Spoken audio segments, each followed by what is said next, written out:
Καλημέρα, καλημέρα. Καλημέρα σας. Νότης Παπαδόπουλος. Βασίλης Χιώτης.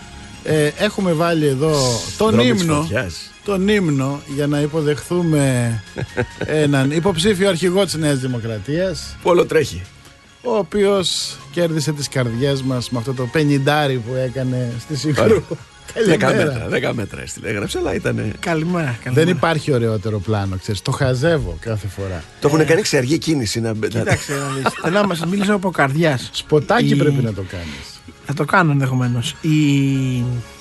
Η Παρασκευή ήταν μια από τις πιο συγκλονιστικές μέρες της ζωής μου χωρίς καμία δρομολή. Γιατί είναι αλλαγή των συναισθημάτων. Προσέξτε, ξεκινάω το πρωί όντας βέβαιος ότι μέχρι τις 12 θα έχω μαζέψει 50 υπογραφές. Μέχρι τις 3 έχω καταλάβει ότι με έχουν πουλήσει η μισή. Και άρα έχω κολλήσει 45 και δεν έχω καμία ελπίδα να φτάσω 50. Βάζω εκείνο το tweet ότι έχουμε 45 παιδιά, μου λείπουν 5. Αν νομίζετε, ελάτε γιατί δεν τα βλέπω κανένα πράγματα. Επικοινωνώ με το Μεμαράκι, του λέω: Πρόεδρε, μου λείπουν 5. Ένα ταλιράκι, μήπως βρίσκεται. Δεν είχε, λέει, 5 να μου δώσει. Δεν πειράζει.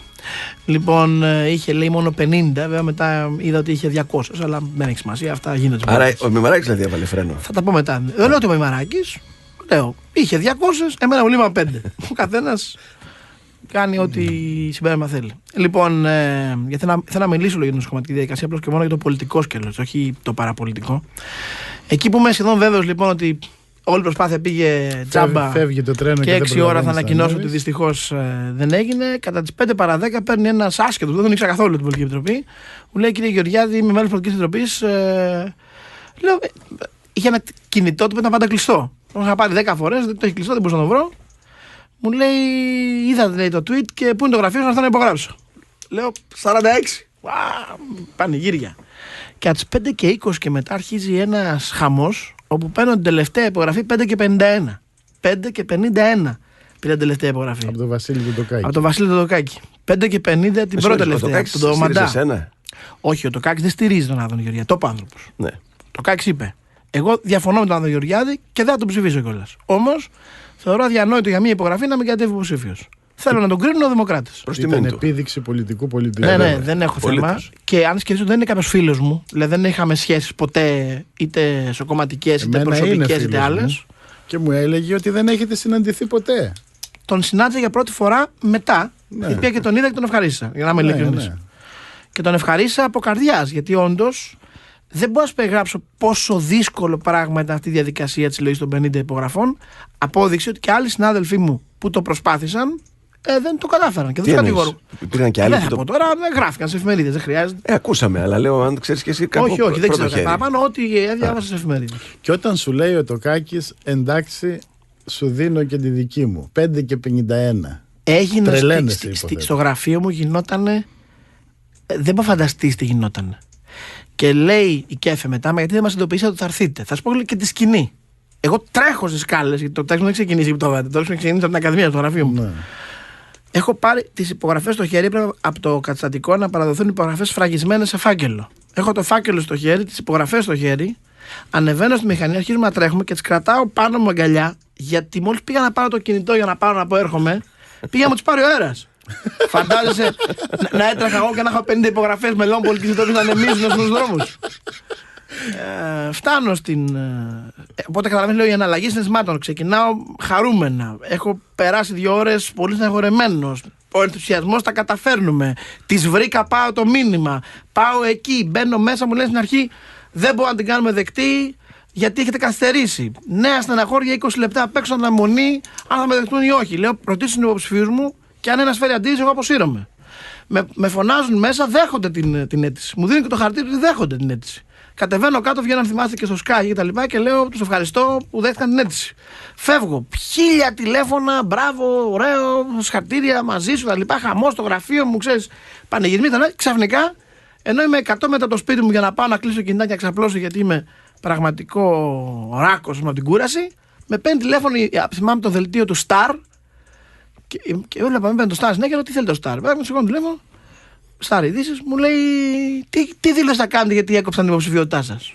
Ποια υποψηφιότητα έκοψαν, λέω. Μου λέει μόλις ανακοινώθηκε ότι δεν είσαι υποψήφιος. Ξανά με αναγωνία. Πώς έγινε αυτό τώρα?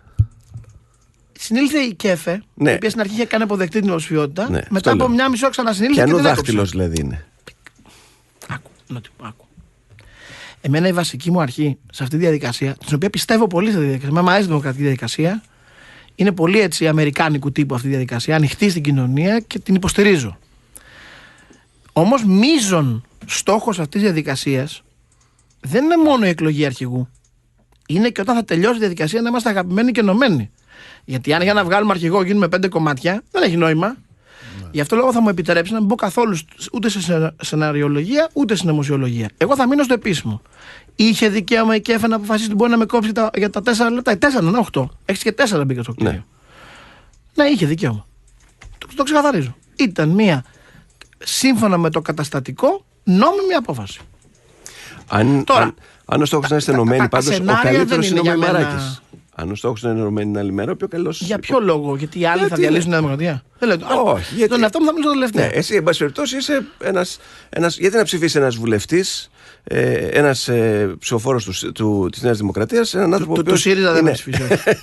Που είναι δεξιά, ήρθε στην Δημοκρατία πριν από λίγα χρόνια, έτσι, και δεν νομίζω ότι μπορεί να ενώσει όλη την παράταξη. Λοιπόν, καταρχάς, να το πάρω από την αρχή. Εγώ το γεγονός ότι είμαι στη Νέα Δημοκρατία 33 μήνες, είμαι 33 μήνες. Ενώ για την ακρίβεια ξαναείμαι στη Νέα Δημοκρατία εδώ και 33 μήνες. Γιατί εγώ ήμουν Νέα Δημοκρατία στα νιάτα μου, ήμουν πρώτος σε ψήφους στη ΔΑΠ Φιλοσοφικής, κράταγα το περίπτωμα τη Νέα Δημοκρατία με τα αδέρφια μου το 85 στη Νέα Ερυθρέα, κατέβαινα στις συγκεντρώσεις, η οικογένειά μου όλη ήταν Νέα Δημοκρατία. Εγώ έφυγα από τη Νέα Δημοκρατία όταν έφυγε ο Σαμαράς με την πολιτική άνοιξη. Αλλά μετά, επειδή τότε είχα διοποριστικού τύπου ζητήματα, δεν προχώρησα στην πολιτική. Ξαναυποστήριζα τη Νέα Δημοκρατία για πολλά χρόνια και κάποιους βουλευτές της Β' Αθηνών. Και όταν ήρθε η πρόταση του Γιώργου Καρατζαφέρη, πήγα στο Λαϊκό Ορθόδοξο Συναγερμό και θα σου κάνω την εξής ερώτηση. Γιατί έχει να κάνει με την υποψηφιότητά μου τώρα. Γιατί δεν πήγα να γίνω βουλευτής της Νέα Δημοκρατία και πήγα στο Λαϊκό Ορθόδοξο Συναγερμό, αφού είναι Δημοκράτης ήμουν? Γιατί δεν συμφώνησε κανένας, υποθέτω. Το πιάσεις. Γιατί η Νέα Δημοκρατία, ενώτη μου, το βασικό της πρόβλημα είναι ότι είναι ένα κλειστό κόμμα. Η Νέα Δημοκρατία έχει από κάτω καταπληκτικά στελέχη. Νέα παιδιά μεγαλύτερους ηλικία με ιδέες που σου φέρνουν προτάσεις, σχέδια νόμου, όραμα για την Ελλάδα. Και αυτά στο 99% των περιπτώσεων φτάνουν σε κάποιο βουλευτή που το πετάει στον κάλαθο να χρήσουν και υποκρίνει ότι τα έχει διαβάσει. Και δεν μπορεί αυτός ο άλλος κόσμος να προχωρήσει στη Νέα Δημοκρατία με τίποτα. Γιατί δεν μπορεί? Γιατί οι θέσεις είναι κατηλημμένες πάντα από τους ίδιους και τους ίδιους. Το κόμμα των βαρώνων. Άρα εγώ τι λέω? Πρόσεξε μνότη μου, για να το αντιστρέψω. Εγώ που είμαι 33 μήνες στη Νέα Δημοκρατία. Ξανά, όπως είπα. Αλλά αυτούς τους 33 μήνες έχω γίνει 2 φορές βουλευτής της, με σταυρό στις πρώτες θέσεις στη Β' Αθηνών και μάλιστα με τετραπλασιασμό των σταυρών μου από την πρώτη εκλογική αναμέτρηση στη δεύτερη. 4 φορές παραπάνω σταυρούς πήρα, έτσι. 19.000 πήγα στο 76. Λοιπόν, εγώ που σε αυτούς τους 33 μήνες έγινα υπουργός της Νέας Δημοκρατίας και κοινοβουλευτικός εκπρόσωπος της Νέας Δημοκρατίας. Αν καταφέρω να εκλεγώ και αρχηγός της, δεν συμβολίζω αυτό που μόλις σου είπα? Ότι ναι, η Νέα Δημοκρατία, παιδιά, αλλάζει. Η Νέα Δημοκρατία από εδώ και μπρος δεν θα είναι ένα κλειστό τύπου κόμμα που αν δεν έχεις μπάρμπα στην κορώνη ή αν δεν έχεις μπει στο κομματικό σωλήνα από μικρός, δεν έχεις καμία ελπίδα να προχωρήσεις. Μήπως όμως δεν σε αποδεχτούν οι βαρώνοι και με αυτόν τον τρόπο δημιουργείς πρόβλημα στο κόμμα? Τι εννοείς να αποδεχτούν οι βαρώνοι? Να είναι αυτός εδώ πέρα που δεν τον έχουμε εμείς εγκρίνει. Εννοείς ότι θα ψηφίσει ο κόσμος κάποιον για αρχηγό και κάποιος θα πάει από τους λεγόμενους βαρώνους εναντία? Όχι. Τώρα μην κρυβόμαστε πίσω στο δάχτυλό μας. Οι μεγάλες οικογένειες της Νέας Δημοκρατίας παίζουν μεγάλο ρόλο. Εγώ δεν υποτιμώ καμία οικογένεια, ούτε και θέλω να δείχνω σεβασμό σε κανέναν. Αλλά οι μεγάλες οικογένειες και γενικά οι έμπειροι στην πολιτική, για να το πούμε έτσι, ξέρουν ότι φωνή λαού, οργή Θεού. Όποιος από εμάς εκλεγεί, δεν λέω εγώ, μπορεί να εκλεγεί κάποιος άλλος. Όποιος από εμάς εκλεγεί από το σώμα των δημοκρατών θα έχει την πολιτική νομιμοποίηση για να εφαρμόσει το όραμά του για την αρχηγία. Όποιος από τους άλλους αμφισβητήσει αυτή την ετυμηγορία του κόσμου, θα είναι σαν να πηγαίνει κόντρα σε όλο τον κόσμο. Αυτό μπορεί να γίνει. Εγώ σίγουρα δεν θα το έκανα. Για να είμαι ξεκάθαρος αυτό. Αλλά δεν νομίζω ότι υπάρχει κανένας φόβος για την ενότητα της Νέας Δημοκρατίας. Αυτά που λέτε είναι. Εγώ, για να το ξεκαθαρίσω, στο μέτρο που με αφορά, εάν δεν είμαι εγώ αυτός που θα επιλέξουν οι Δημοκράτες, γιατί αυτοί θα επιλέξουν, θα υπηρετήσω την επιλογή του κόμμου της Νέας Δημοκρατίας, όποια είναι. Με πίστη και αφοσίωση. Γιατί σας είπα, το να είναι το κόμμα μας ενωμένο είναι μεγάλο πράγμα και πρέπει να είναι. Γιατί αν δεν είναι ενωμένο, πώς θα νικήσουμε τον ΣΥΡΙΖΑ και τον Αλέξη Τσίπρα? Ναι, κάτσε. Αν πάρεις μικρό ποσοστό, δεν θα ξανανιώσεις μουσαφίρης, σόγαμπρος και ό,τι άλλο σου λέγανε? Καθόλου. Ήδη με την ιδέα θα κοβόταν η υποψηφιότητά μου, έγιναν τέτοιες δηλώσεις υποστηρίξεως του Άδωνη Γεωργιάδη από το σύνολο της Νέας Δημοκρατίας. Από το σύνολο. Από την Ντόρα Μπακογιάννη, από τον Νίκο Δένδια, από τον Κωνσταντίνο Αρβανιτόπουλο, από τον Όλο Κεφαλογιάννη, από τον Γιάννη Κεφαλογιάννη, θα δικήσω πολλούς. Μέχρι και ο Αντώναρος, που είχαμε έτσι κόντρες, έκανε θετικό σχόλιο υπέρ της υποψηφιότητάς μου. Αυτά τα περί Μουσαφίρη τελειώσαν. Νομίζω αυτή η διαδικασία τελειώνει όλη αυτή την κουβέντα. Γιατί ξέρεις, θα σου το πω, Βασίλη μου, στο εξής. Εάν το κόμμα μας μείνει σε μια φρασιολογία ποιοι είναι Μουσαφίριδες και ποιοι όχι, δεν μεγαλώσει ποτέ. Δηλαδή, άμα κάποιο από τώρα είναι απ' έξω από τη Νέα Δημοκρατία και θέλουμε να τον προσκαλέσουμε να έρθει μέσα στην Νέα Δημοκρατία, τι θα του λέμε, ότι θα είσαι Μουσαφίρης? Έχεις δίκιο. Από αυτή την άποψη είσαι win-win αυτή η υποψηφιότητα για σένα. Άκου. Κάτσε. Περίμενε. Εγώ δεν είπα ότι κατεβαίνω για να πάρω 1%. Για να είμαστε συνεννοημένοι. Δεν θέλω μόνο τις καρδιές των Δημοκρατών, τις οποίες εν μέρει τις πήρα και τις ευχαριστώ. Θέλω και τις ψήφους τους. Για να είμαστε συνεννοημένοι. Όμως, δεν πρέπει να βάλουμε τον εγωισμό μας πάνω από την παράταξη. Η παράταξη είναι πάνω από μας. Αυτό πρέπει να το καταλάβουμε. Δηλαδή, οι προσωπικές στρατηγικές και οι προσωπικοί εγωισμοί πρέπει να είναι κάτω από το κοινό μας συμφέρον. Δώσε μας 2 λεπτά για τις διαφημίσεις και έχω μετά να σε ρωτήσω κάτι σημαντικό. Πάμε. Το τραγουδάκι είναι αφιερωμένο στον Άδωνη. Πώς λέει, φοράς το κόκκινο μπουφάν, τρέχεις, περνάς και με κόκκινο, μια χαρά. Όλα τα έχει κάνει. Κόκκινο μπουφάν δεν φοράει πάντως. Όλο με κάτι μπλε και αυτό. Τώρα, όμως, θα σε ρωτήσω τώρα κάτι. Ωραία. Καλά τα λες, συμπαθής είσαι, σε γουστάρει ο κόσμος της Νέας Δημοκρατίας. Εδώ όμως η βάση της Νέας Δημοκρατίας θα ψηφίσει για το ποιος μπορεί να κερδίσει τον Τσίπρα. Πιστεύεις ότι το προφίλ που έχτισες όλα αυτά τα χρόνια μπορεί να πείσει τη βάση? Πες ότι εγώ θα πάω να ψηφίσω. Δεν θα πάω, αλλά ας πούμε ότι θα πήγαινα. Πώς θα με πείσεις ότι εσύ είσαι ο καταλληλότερος για να αντιμετωπίσεις αυτό το φαινόμενο που λέγεται Τσίπρας? Καταρχάς ότι πω. Για να το πω αλλιώς, εσύ είσαι ο πιο μαχητικός από τους 4. Αλλά πρέπει να αποδείξεις ότι έχεις και άλλα στοιχεία για να είσαι αρχηγός ενός κόμματος. Λοιπόν, συμφωνώ. Και ξέρεις, η μεγαλύτερη πρόκληση για μένα είναι να μπορέσω να ξεπεράσω την εικόνα που έχω χτίσει. Έτσι. Γιατί τι έχει συμβεί τώρα? Πάρα πολλοί κόσμος λέει, τώρα ο Άδωνης καλό παιδί, εντάξει, αποτελεσματικός υπουργός, τρέχει. Αλλά ρε παιδάκι μου, τώρα είναι και λίγο φωνακλάς, τώρα είναι και λίγο καυγατζής, τώρα διώχνουν και τους κεντρώους. Εγώ ξέρεις, τα λέω όλα, δεν είναι. Και λίγο φιγουρατζής. Εντάξει. Λοιπόν, να πω με ένα λόγια λίγο για την εικόνα μου την έως τώρα, αφού ξεκαθαρίζω ότι η μεγάλη προσωπική μου πρόκληση είναι να την ξεπεράσω. Δεν είναι εύκολο, το παραδέχομαι. Και αν χάσω, θα χάσω από αυτό. Μα σου λέω κάποια στιγμή σε μια εκπομπή μας παλιά, δεν νιώθεις κάποια στιγμή ότι υπερβάλλεις? Και μου λες κάποια στιγμή, εγώ δεν μπορώ άμα δεν υπερβάλλω. Ναι, αλλά τώρα αυτό εδώ γίνεται ελάττωμα. Σωστό, συμφωνώ, έτσι είναι. Τώρα γίνεται ελάττωμα. Είναι βαρύδι, για να χρησιμοποιήσουμε μια πολιτική έκφραση. Αλλά θέλω να σας αντιστρέψω λίγο το ερώτημα και να με κρίνετε εν δικαίω πριν να απαντήσω στη συνέχεια. Εγώ είμαι λοιπόν ένας άνθρωπος που δεν έχω τζάκι. Δεν έχω κομματικές γραμμές. Δεν έχω δυνατότητα να πάρω ψήφους από τον κομματικό σωλήνα. Έχω φιλοδοξία να γίνω βουλευτής. Θέλω να βγω μπροστά. Αν δεν είχα αυτή τη δημόσια εικόνα, θα ήμουν τώρα εδώ? Όχι, βιβλία θα πουλούσες. Πολύ ωραία. Άρα αυτή η δημόσια εικόνα ήταν ένα απαραίτητο εργαλείο για να φτάσω εδώ που είμαι σήμερα. Ήρθε η ώρα όμως να πληρώσεις το τίμημά της. Δεν σημαίνει ότι θα είσαι και αρχηγός επειδή είσαι έτσι. Συγγνώμη. Δωρεάν στη ζωή δεν υπάρχει τίποτα. Όλα στη ζωή έχουν το συν και το πλην. Λέω πρώτα. Συλλογισμός πρώτος. Για να φτάσω να μάλλον για να γίνεις αρχηγός, πρέπει να φτάσεις στο σημείο να μπορεί να διεκδικήσεις την αρχηγία. Έτσι, σωστό είναι. Για να φτάσεις να διεκδικήσεις την αρχηγία, από τη στιγμή που ξεκινάς από ένα σημείο αφάνειας, από την πραγματική κοινωνία και όχι από το στενό πολιτικό σύστημα, πρέπει να βρεις έναν τρόπο να στρέψεις το ενδιαφέρον των media πάνω σου. Για να μπορείς να στρέψεις το ενδιαφέρον των media πάνω σου, καμιά φορά χρειάζονται και υπερβολές. Άρα, για να φτάσω εδώ που είμαι σήμερα, ήταν αναγκαστικό να πληρώσω αυτό το τίμημα. Γιατί αν έχεις, ρε παιδάκι μου, πολιτική οικογένεια από πίσω, προφανώς δεν χρειάζεται να κάνεις τίποτα από όλα αυτά. Γιατί για να σε καλέσουν τα πολιτικά πάνελ, για να σε καλέσουν τοπικές να μιλήσεις, για να βρεις υποστηρικτές, για να κατέβεις υποψήφιος βουλευτής, όταν έχεις πολιτική πρίκα, είναι από την πρώτη μέρα, την έχεις. Όταν ξεκινάς όμως από το 0, πρέπει να βρεις έναν τρόπο να σπάσεις το σύστημα. Ναι, από την άλλη όμως, και εγώ αν βγω στο Σύνταγμα και κατεβάσω το παντελόνι μου, θα βγω βουλευτής. Δεν μπορώ όμως να πάω για υποψήφιος. Τώρα είσαι άδικος. Θα βγω, θα με μάθει το Πανελλήνιο, θα ψηφίζω. Εδώ ο Λεβέντης βγήκε. Ένα λεπτό. Εγώ δεν έκανα τέτοια. Έκανα επικοινωνιακές υπερβολές πάνω στη μάχη την πολιτική. Ναι, ακραία το είπα για να συνεννοηθούμε. Και εγώ, να ξέρεις, και αυτό μου το αναγνωρίζουν πολιτικοί μου και φίλοι και αντίπαλοι, δεν έχω κάνει και ποτέ χτυπήματα κάτω από τη ζώνη σε κανέναν. Ναι. Έτσι. Λοιπόν, μπορεί να έχω υπερβάλλει ως προς το ύφος.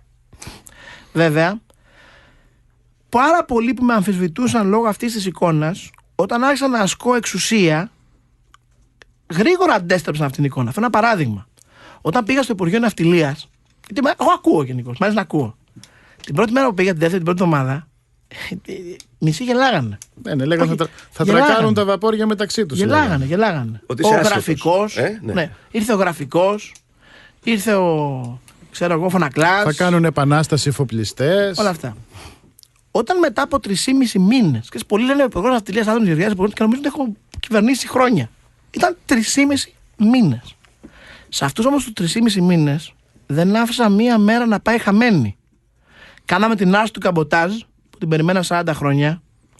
Βάλαμε υπογραφές σε 4.500 εκκρεμή θέματα που εκκρεμούσαν περίπου 4 και 5 χρόνια. Είχα φτιάξει μια στίβα από τις εκκρεμότητες και όταν έφυγα τις είχα τελειώσει όλες. Τη μέρα που παραιτήθηκα, την επομένη θα είχα τη μεγάλη συνάντηση για τη ζώνη. Θα είχα λύσει και το θέμα της ζώνης του περάματος. Δυστυχώς οι πολιτικές εξελίξεις με έβγαλαν και αυτό κόλλησε. Και το ξέρουν οι άνθρωποι στο λιμάνι πολύ καλά αυτό. Όταν έφυγα και παραιτήθηκα στον Πρωθυπουργό τον Παπαδήμο, έγινε, τα έχω δημοσιεύσει όλο στο site μου τότε, θα τα ξαναβάλω τώρα, επιστολές από διάφορους φορείς της θάλασσας. Από τους ναυπηγοεπισκευαστές, από τους εφοπλιστές, από τους αλληλείς, από διάφορους κλάδους που ήταν εμπλεκόμενοι με το Υπουργείο. Δημόσιες επιστολές που ζητάγαμε από τον Λουκά Παπαδήμο τότε να με πείσει να μην φύγω. Πρόσεχε, αυτοί που όταν πήγα 3,5 μήνες πριν, κοροϊδεύαν και λέγανε ποιο μας φέρανε. Γιατί συνέβη αυτό?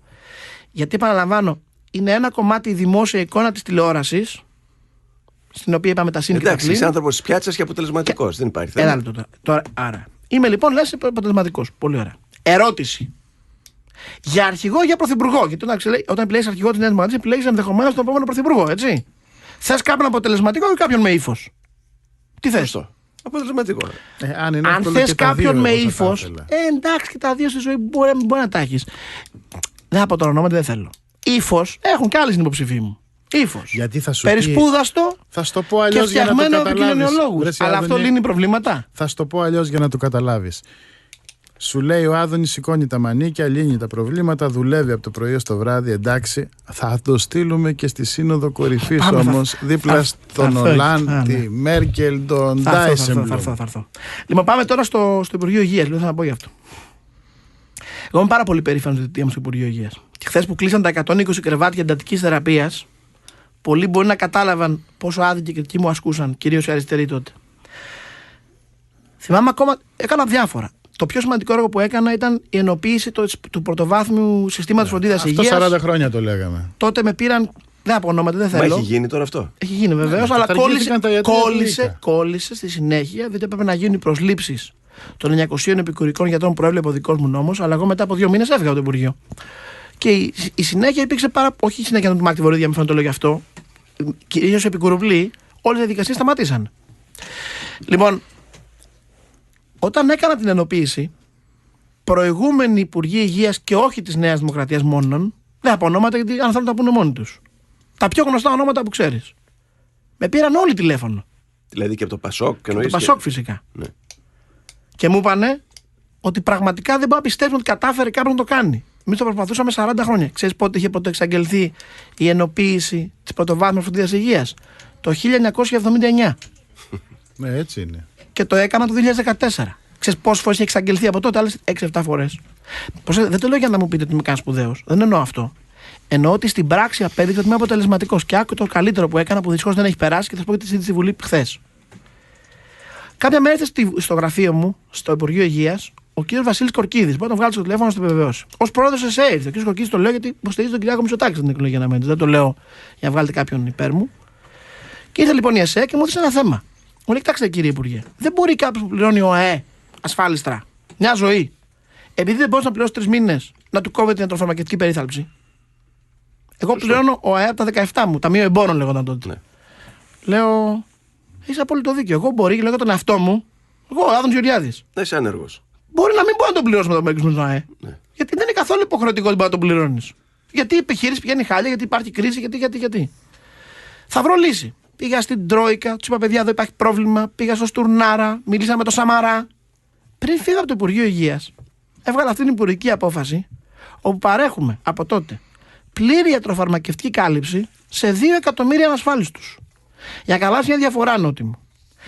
Πριν πάω εγώ στο Υπουργείο, αν εσύ ξενοχτυπήσεις έναν ανασφάλιστος και πήγαινες να κάνεις μια εγχείρηση προγραμματισμένη στον Ευαγγελισμό, λέω ένα παράδειγμα, το κόστος εγχείρησης, 4-5 χιλιάδες ευρώ, πήγαινε στη φορολογική σου δήλωση, αφού δεν μπορείς να το πληρώσεις και δεν έχεις ασφάλεια. Μετά τη θητεία μου, εσύ ο ίδιος Νότης Παπαδόπουλος, ο ανασφάλιστος, αν πας στο ίδιο νοσοκομείο στον Ευαγγελισμό, στον ίδιο γιατρό, το κόστος της εγχείρησης το πληρώνει ο Ευαγγελισμός. Γιατί έχει μπει στον προπολογισμό του. Και αυτό το κάναμε, ενώ ταυτόχρονα μειώσαμε τις δαπάνες κοντά στα 2 δισεκατομμύρια. Με μείωση δαπανών κοντά στα 2 δισεκατομμύρια, έναν ένφια λέει περίπου, δώσαμε ασφαλιστική κάλυψη σε 2 εκατομμύρια ανθρώπους. Ξέρεις γιατί πιστεύω ότι το έκανα τόσο γρήγορα και με τόσο πάθος? Θα σου πω γιατί το πιστεύω στα αλήθεια. Γιατί δεν το κάνανε όλοι οι προηγούμενοι? Γινότανε, αυτό το έκανα. Γιατί δεν το κάνανε, δεν είχαν κοινωνική ευαισθησία? Όχι, γιατί αφορούσε εσένα νομίζω. Γιατί το είχε ζήσει. Διότι όταν είσαι. Θέλω με αυτό να μην υποτιμήσω τους προηγουμένους, γιατί θέλω να πω ότι στο κομμάτι των μεταρρυθμίσεων, να είμαι ξεκάθαρος, στην υγεία έπαιξε τεράστιο ρόλο ο Ανδρέας Ολοβέρδος, τεράστιο, υπέρ, θετικό. Στο κομμάτι του φαρμάκου έπαιξε τεράστιο ρόλο στη μείωση δαπάνης ο Μάριος Αλμάς. Δεν έχω ιδιαίτερες πολιτικές σχέσεις μαζί του, αλλά εγώ δεν θέλω ποτέ να καπηλεύομαι τις δουλειές άλλων. Ναι. Και θέλω να ακουστεί. Ο Μάριος Αλμάς έπαιξε τεράστιο θετικό ρόλο στη μείωση της φαρμακευτικής δαπάνης και δεν έχει ακουστεί αυτό όσο πρέπει. Και βεβαίως στο κομμάτι του Εθνικού Συστήματος Υγείας, ο Ανδρέας Λικουρέτζος μου παρέδωσε εμένα ένα σύστημα που λειτουργούσε και ήταν σε τάξη. Και πάνω και μπορούσαμε να χτίσουμε για να μειώσουμε τις δαπάνες. Όταν λέω το έκανα εγώ, δεν εννοώ δεν πρόλαβα να το κάνουν προηγούμενοι. Λέω όμως ότι εγώ ασχολήθηκα ιδιαίτερα με αυτό. Ναι. Γιατί ασχολήθηκα ιδιαίτερα με αυτό? Γιατί εγώ έχω ζήσει την αγωνία του εμπόρου ότι δεν μπορεί να πληρώσει τον ΟΑΕ. Γιατί μου είχε συμβεί στη ζωή μου να περάσει ο μήνας και να μην μπορώ να πληρώσω τον ΟΑΕ.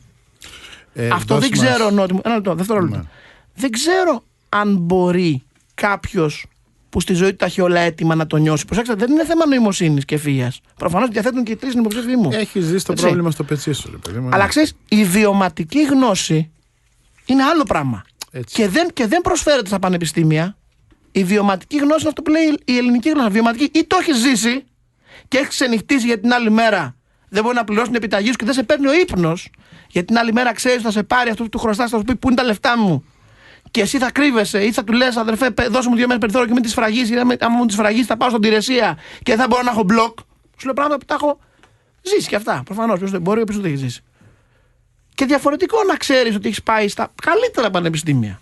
Αλλά αυτά τι να καταλάβεις τώρα την αγωνία του άλλου. Θα τα πούμε και μετά γιατί έχουμε ξεφύγει λίγο στο χρόνο. 10 και 33 πρώτα λεπτά. Είμαι πάντα λίγο εκπρόθεσμος. Ναι, είσαι λίγο με τα θέματα αυτά. Ναι, άμα δεν φας το τετράλεπτο δεν γίνεται. Τίτλοι ειδήσεων με τον Ανέστη Σημειονίδη και επιστρέφουμε.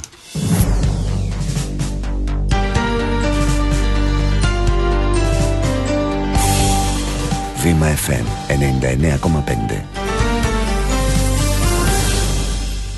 Καλή σας ημέρα κυρίες και κύριοι. Τίτλοι ειδήσεων στο μικρόφωνο ο Ανέστης Σημεωνίδης.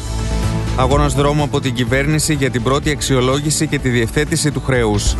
Την Κυριακή 22 Νοεμβρίου οι εκλογές για την ανάδειξη νέου αρχηγού στη Νέα Δημοκρατία.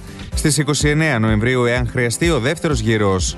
Από αυτή τη διαδικασία πρέπει να μείνουμε όλοι ενωμένοι και να μην διαλυθεί το κόμμα, δήλωσε πριν λίγο στον Βήμα 99,5 ο υποψήφιος πρόεδρος της Νέας Δημοκρατίας Άδωνης Γεωργιάδης. Βήμα FM 99,5. Άνοιξε το βήμα σου. Επιστρέφουμε στα μικρόφωνα, Νότης Παπαδόπουλος και Βασίλης Χιώτης. Συζητούμε με τον υποψήφιο πρόεδρο της Νέας Δημοκρατίας. Ακούγεται κάπως αυτό, Άδωνη Γεωργιάδη. Και θέλω τώρα να σε ρωτήσω και κάτι άλλο, αλλά θα μου απαντήσεις με το χέρι στην καρδιά. Ορκίζεσαι.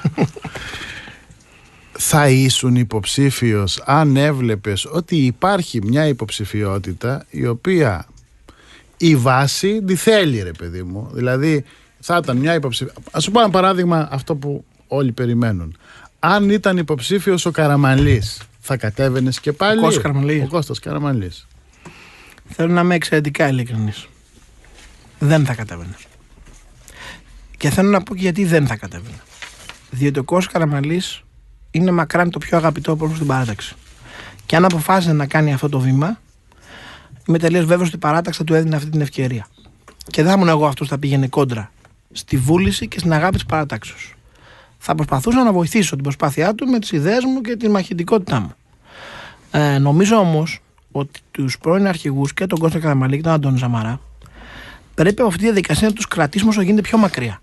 Από σεβασμό προς αυτούς. Πρόσεξε, όχι για μας, για αυτούς. Γιατί αυτά τα πρόσωπα, ο Καραμανλής ως το πιο αγαπητό πρόσωπο, ο Σαμαράς ως ένας εξαιρετικά αποτελεσματικός πρωθυπουργός, γιατί ακόμα και εκείνοι που βρίζουν τον Σαμαρά, αν τους ρωτήσει τα αλήθεια, ξέρουν ότι ήταν εξαιρετικά εργατικός και αποτελεσματικός. Δεν πρέπει να απομειώνουμε το πολιτικό τους κεφάλαιο βάζοντάς το μέσα στη δική μας πολιτική διαμάχη. Στηρίζουνε τον τάδε ή δεν στηρίζουνε τον ακριβώς. δίνα. Γιατί αν το κάνουμε αυτό, αν κάποτε η παράταξη τους χρειαστεί με τον Α ή τον Β τρόπο, θα τους έχουμε ευθύρει. Ένα γνώμη μου δηλαδή είναι. Τώρα έρχεται η δεύτερη ερώτηση. Με συγχωρείτε τώρα. Ρίχνεις δηλαδή γέφυρες στους βαρώνους τώρα. Δεν έχω καμία γέφυρα. Αν η Νέα Δημοκρατία έχει φτάσει εδώ σήμερα, είναι επειδή ο Καραμανλής ήταν εκεί και έφερε τη χώρα στην προκοπία. Αγαπητέ μου, ό,τι άκου. Με βγάζει τα ρούχα Ξέρεις μου πόσο τώρα. συμπαθώ. Γιατί εδώ λένε ότι αυτή η διαδικασία είναι το τέλος των συμπαθώ πάρα βαρώνων. πολύ. Είσαι όμως Πασόκος. Να συνεννοηθούμε. Δεν θες να πεις. Το 12,5% έλλειμμα του Καραμανλή τι είναι. Άσε με τώρα, ως Πασόκος δεν μπορείς να καταλάβεις το που λέω ότι ο Καραμανλής είναι πιο αγαπητό προς την παράταξη. Δεν γίνεται. Ασφαλώς είναι. Τι να κάνουμε τώρα. Λοιπόν, άσε μας εμάς τους δημοκράτες να λύνουμε τα δικά μας. Ναι, αλλά πρέπει να κάνετε κριτική. Να δεχτείτε. Αυτό είναι ταμπού για σας. Πρέπει να κάνετε δεν κριτική για υπάρχει αυτή κανένα την ταμπού εποχή. και εγώ δεν είπα ποτέ ότι η Νέα Δημοκρατία δεν έχει ευθύνες για το ότι είμαστε εδώ. Έχει φυσικά ευθύνες και η Νέα Δημοκρατία. Αλλά να σου το πω λίγο διαφορετικά. Δεν μπορεί από το 81 μέχρι το 10 κυβέρνησε το Πασόκ 22,5 χρόνια, η Νέα Δημοκρατία 8,5. Σωστό. Δεν μπορεί να Δεν βάλετε την ίδια ευθύνη μεταξύ Νέα Δημοκρατία και Πασόκ. Δεν γίνεται αυτό. Όμως ήταν η σταγόνα που ξεκίνησε Να το σου ποτήρι. πω εγώ ότι πρέπει να πάμε γρηγορότερες μεταρρυθμίσεις. Ναι, πρέπει να πάμε γρηγορότερα. Αλλά θέλω να σου πω και ποια είναι, κατά τη γνώμη μου, και στο λέω πολύ σοβαρά, το έχω ξαναπεί σε εκπομπή, η μεγάλη ιστορική δικαίωση του Κώστα Καραμανλή. Ότι στις εκλογές του 9, με όσα λάθη μπορεί να είχαν γίνει προηγουμένως, είπε στον κόσμο την αλήθεια. Ναι. Είπε ότι αν δεν πάρουμε μέτρα, παιδιά, του χρόνου θα είμαστε εκτός αγορών. Το θυμάσαι τη ΔΕΘ του 9. Δυστυχώς, το Πασόκ τότε δεν μπόρεσε να καταλάβει το μέγεθος της στιγμής. Εσύ το παίζει αντισυστημικός, αλλά βλέπω ότι ο Τζιτζικώστας είναι πιο αντισυστημικός από σένα. Και την πλάτη γύρισε στο Σαμαρά για την περιφέρεια και την πλάτη γύρισε στον Καραμανλή που του είπε να μην κατέβει υποψήφιος. Εντάξει, το αντισυστημικός και συστημικός είναι διακρίσιμο, δεν μου πολύ δίνουν σημασία. Αυτά είναι επικοινωνιακά γιατί γύρισε την πλάτη του βαρώνους, παιδί μου. Εγώ ξαναλέω.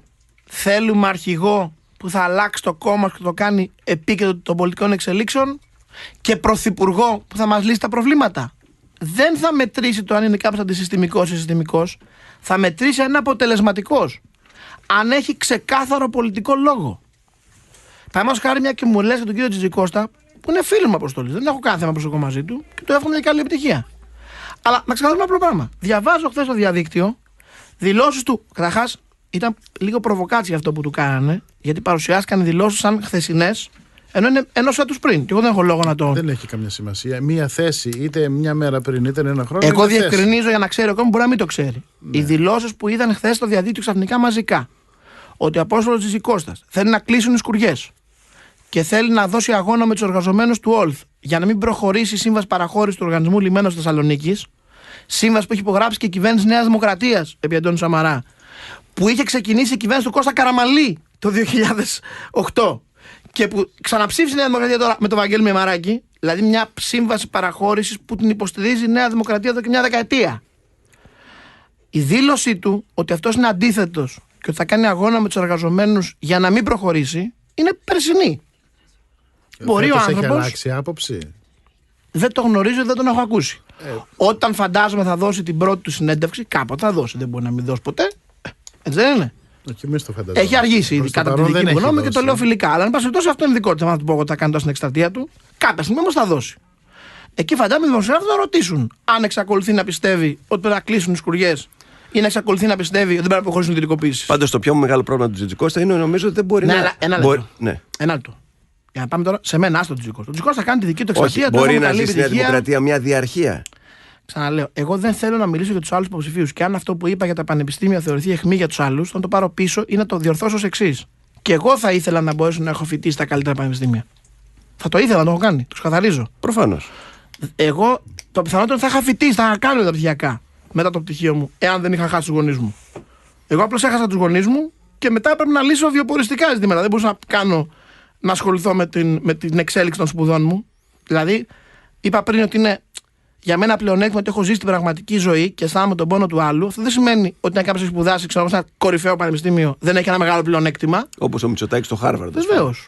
Και εγώ τον Κυριάκο Μητσοτάκη δεν έχω κρίσει ποτέ και δημοσίως, τον εκτιμώ ως πολιτικό. Επίσης, επειδή λέω για τα τζάκια, θέλω να το πω και αυτό. Ο Κυριάκος αξίζει να κριθεί ως Κυριάκος. Όχι ως Μητσοτάκης. Γιατί είχα συνεργασία μαζί του στην κυβέρνηση Σαμαρά και σας διαβεβαιώ ότι είναι εξαιρετικά αποτελεσματικός υπουργός και σταθερός στις αρχές του. Και εγώ αυτά τα εκτιμώ στη ζωή. Ναι, όλοι καλοί είσαστε τώρα. Εντάξει, όλοι καλοί είσαστε. Αλλά εδώ πρέπει να πεις ότι είσαι ο καλύτερος. Έρχομαι να πω γιατί όμως εμένα. Μπράβο. Ακριβώς. Πολύ ωραίο ερώτημα. Μου κάνατε στην αρχή, πρώτον είπα, γιατί θέλω να δώσω το δικαίωμα στον κάθε Έλληνα να σκέφτεται ότι μπορεί και αυτός να ονειρεύεται τον εαυτό του αρχηγό της Νέας Δημοκρατίας. Δεύτερον, γιατί έχω αυτά τα χαρακτηριστικά, μπορώ να ανοίξω το κόμμα. Να ανοίξω το δρόμο που εγώ βρήκα κλειστό. Επειδή βρήκα εγώ το δρόμο κλειστό και το ξέρω ότι είναι κλειστός, γιατί ήταν κλειστός για μένα, άλλο αν κατάφερα να τον σπάσω με τα δικά μου κόλπα. Περίμενε όμως. Αυτό είναι χαρακτηριστικό για τον Τζιτζικώστα. Και ο Τζιτζικώστας ρίχνει τα τείχη. Μα ο Τζιτζικώστας είναι το τζάκι. Εγώ απορώ γιατί λένε όλοι για το Μητσοτάκη. Ο κύριος Τζιτζικώστας, ο φίλος μου καθόλου, δεν μπορεί να λέει ότι δεν είναι από τζάκι. Ο παππούς του ήταν υπουργός και βουλευτής, ο μπαμπάς του υπουργός και βουλευτής και ο ίδιος βουλευτής 7-9.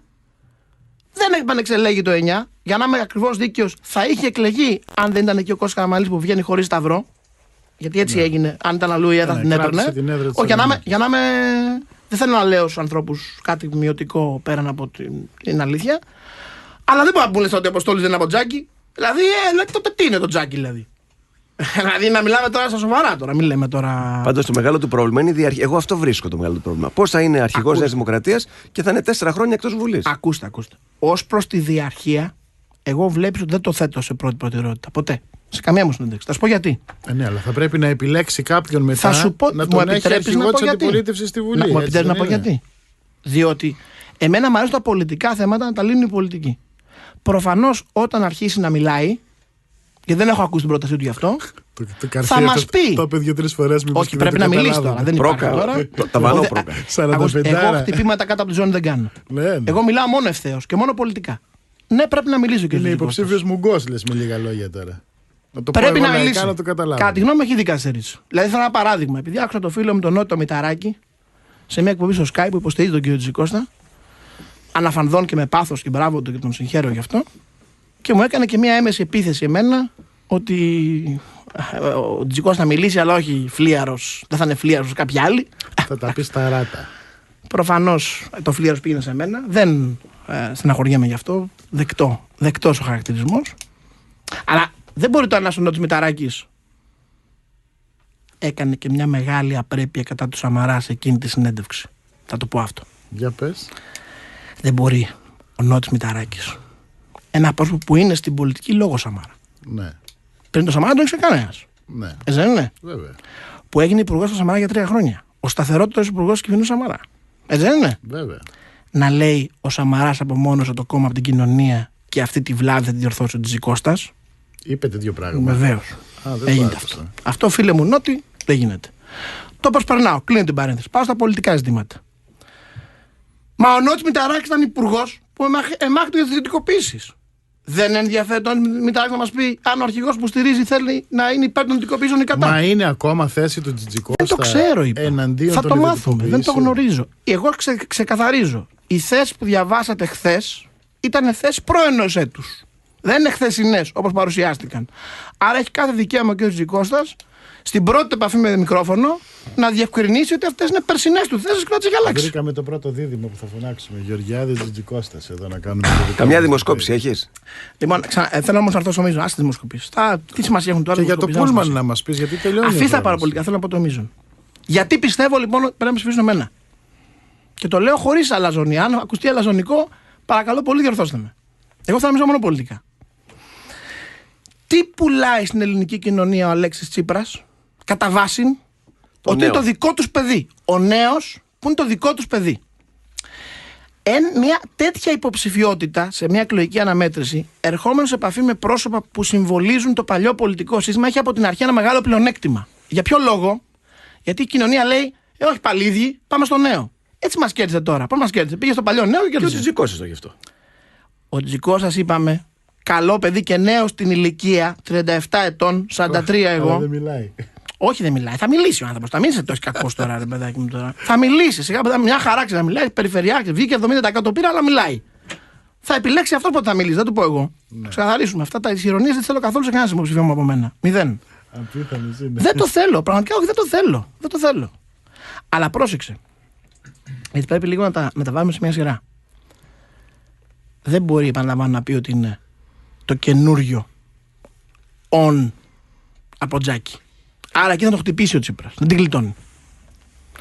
Άρα εγώ τι λέω? Λέω η δική μου υποψηφιότητα σε μια τέτοια στιγμή, επειδή εγώ δεν μπορεί να με χτυπήσει σε αυτό, το πρώτο του βασικότερο πλεονέκτημα το έχω ακυρώσει. Και πάμε μετά στο δεύτερο, στην πραγματική πολιτική. Στην πραγματική πολιτική, να ξέρετε, επειδή ο Τσίπρας εκπροσωπεί παλιές ιδέες και στο ιδεολογικό τα έχει κάνει τώρα θάλασσα, γιατί άλλα έλεγε πριν 7 μήνες, άλλα τώρα, άλλα είναι αριστερά, άλλα δεξιά, άλλα λέω φιλελεύθερα. Δεν ξέρει τι να πει. Αν τον παρασύρουμε, και αυτό το κάνουμε ως αντιπολίτης, αν είμαι εγώ αρχηγός, στην πραγματική πια πολιτική, εκεί θα τον συντρίψουμε. Γιατί στην πραγματική πολιτική ο Τσίπρας είναι πολύ μικρός. Γι' αυτό και εγώ δεν μπαίνω καθόλου στην κουβέντα να πρέπει να βρούμε τον αντιτσίπρα. Δεν πρέπει να βρούμε τον αντιτσίπρα. Δεν είναι τόσο μεγάλος ο Τσίπρας για να ψάχνουμε εμείς τον αντιτσίπρα. Εμείς πρέπει να ακυρώσουμε τα πλεονεκτήματα τα επικοινωνιακά, και πιστεύω ότι η δική μου υποψηφιότητα αυτό μπορεί να το κάνει για τους λόγους που εξήγησα, και μετά να τον πάμε στην πραγματική πολιτική, όπου εκεί η Νέα Δημοκρατία θα κερδίσει. Για ποιο λόγο? Γιατί οι ιδέες της Νέας Δημοκρατίας, αυτό που εκπροσωπεί η κεντροδεξιά στην Ευρώπη, κυριαρχούν σε όλη την Ευρώπη. Άρα θα κυριαρχήσουν και εδώ. 7,5 μονάδες τις έριξε πάντως, έτσι.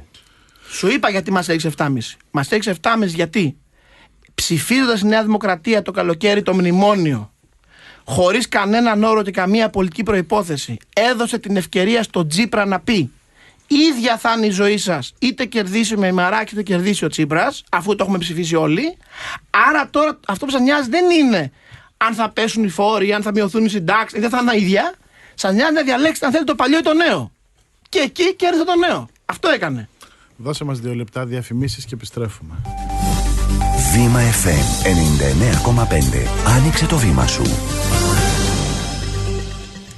Επιστρέφουμε στη συζήτησή μας για το τελευταίο κομμάτι της συζήτησης με τον Άδωνη Γεωργιάδη. Τώρα, τι είναι αυτό με το Πούλμαν? Γιατί έτσι όπως το διάβασα, ότι πας να μιμηθείς λίγο τον Ομπάμα που έκανε. Οι εφημερίδες τα γράφουν. Τα γράφουν οι εφημερίδες να μιμηθώ τον Ομπάμα. Τι θα κάνεις? Θα πάρεις ένα Πούλμαν? Λοιπόν, πάμε. Θα βάλεις και φουμό? Λοιπόν, πάμε λίγο να το εξηγήσουμε λίγο. Γιατί στην Ελλάδα ασχολούμαστε με τα ασήμαντα. Τώρα το κατάλαβα. Ασχολούμαστε με τα ασήμαντα και την παραπολιτική. Εγώ τι θέλω να κάνω? Θέλω να προσπαθήσω να πάω σε όλες μεγάλες πόλεις. Γιατί θέλω να το κάνω αυτό?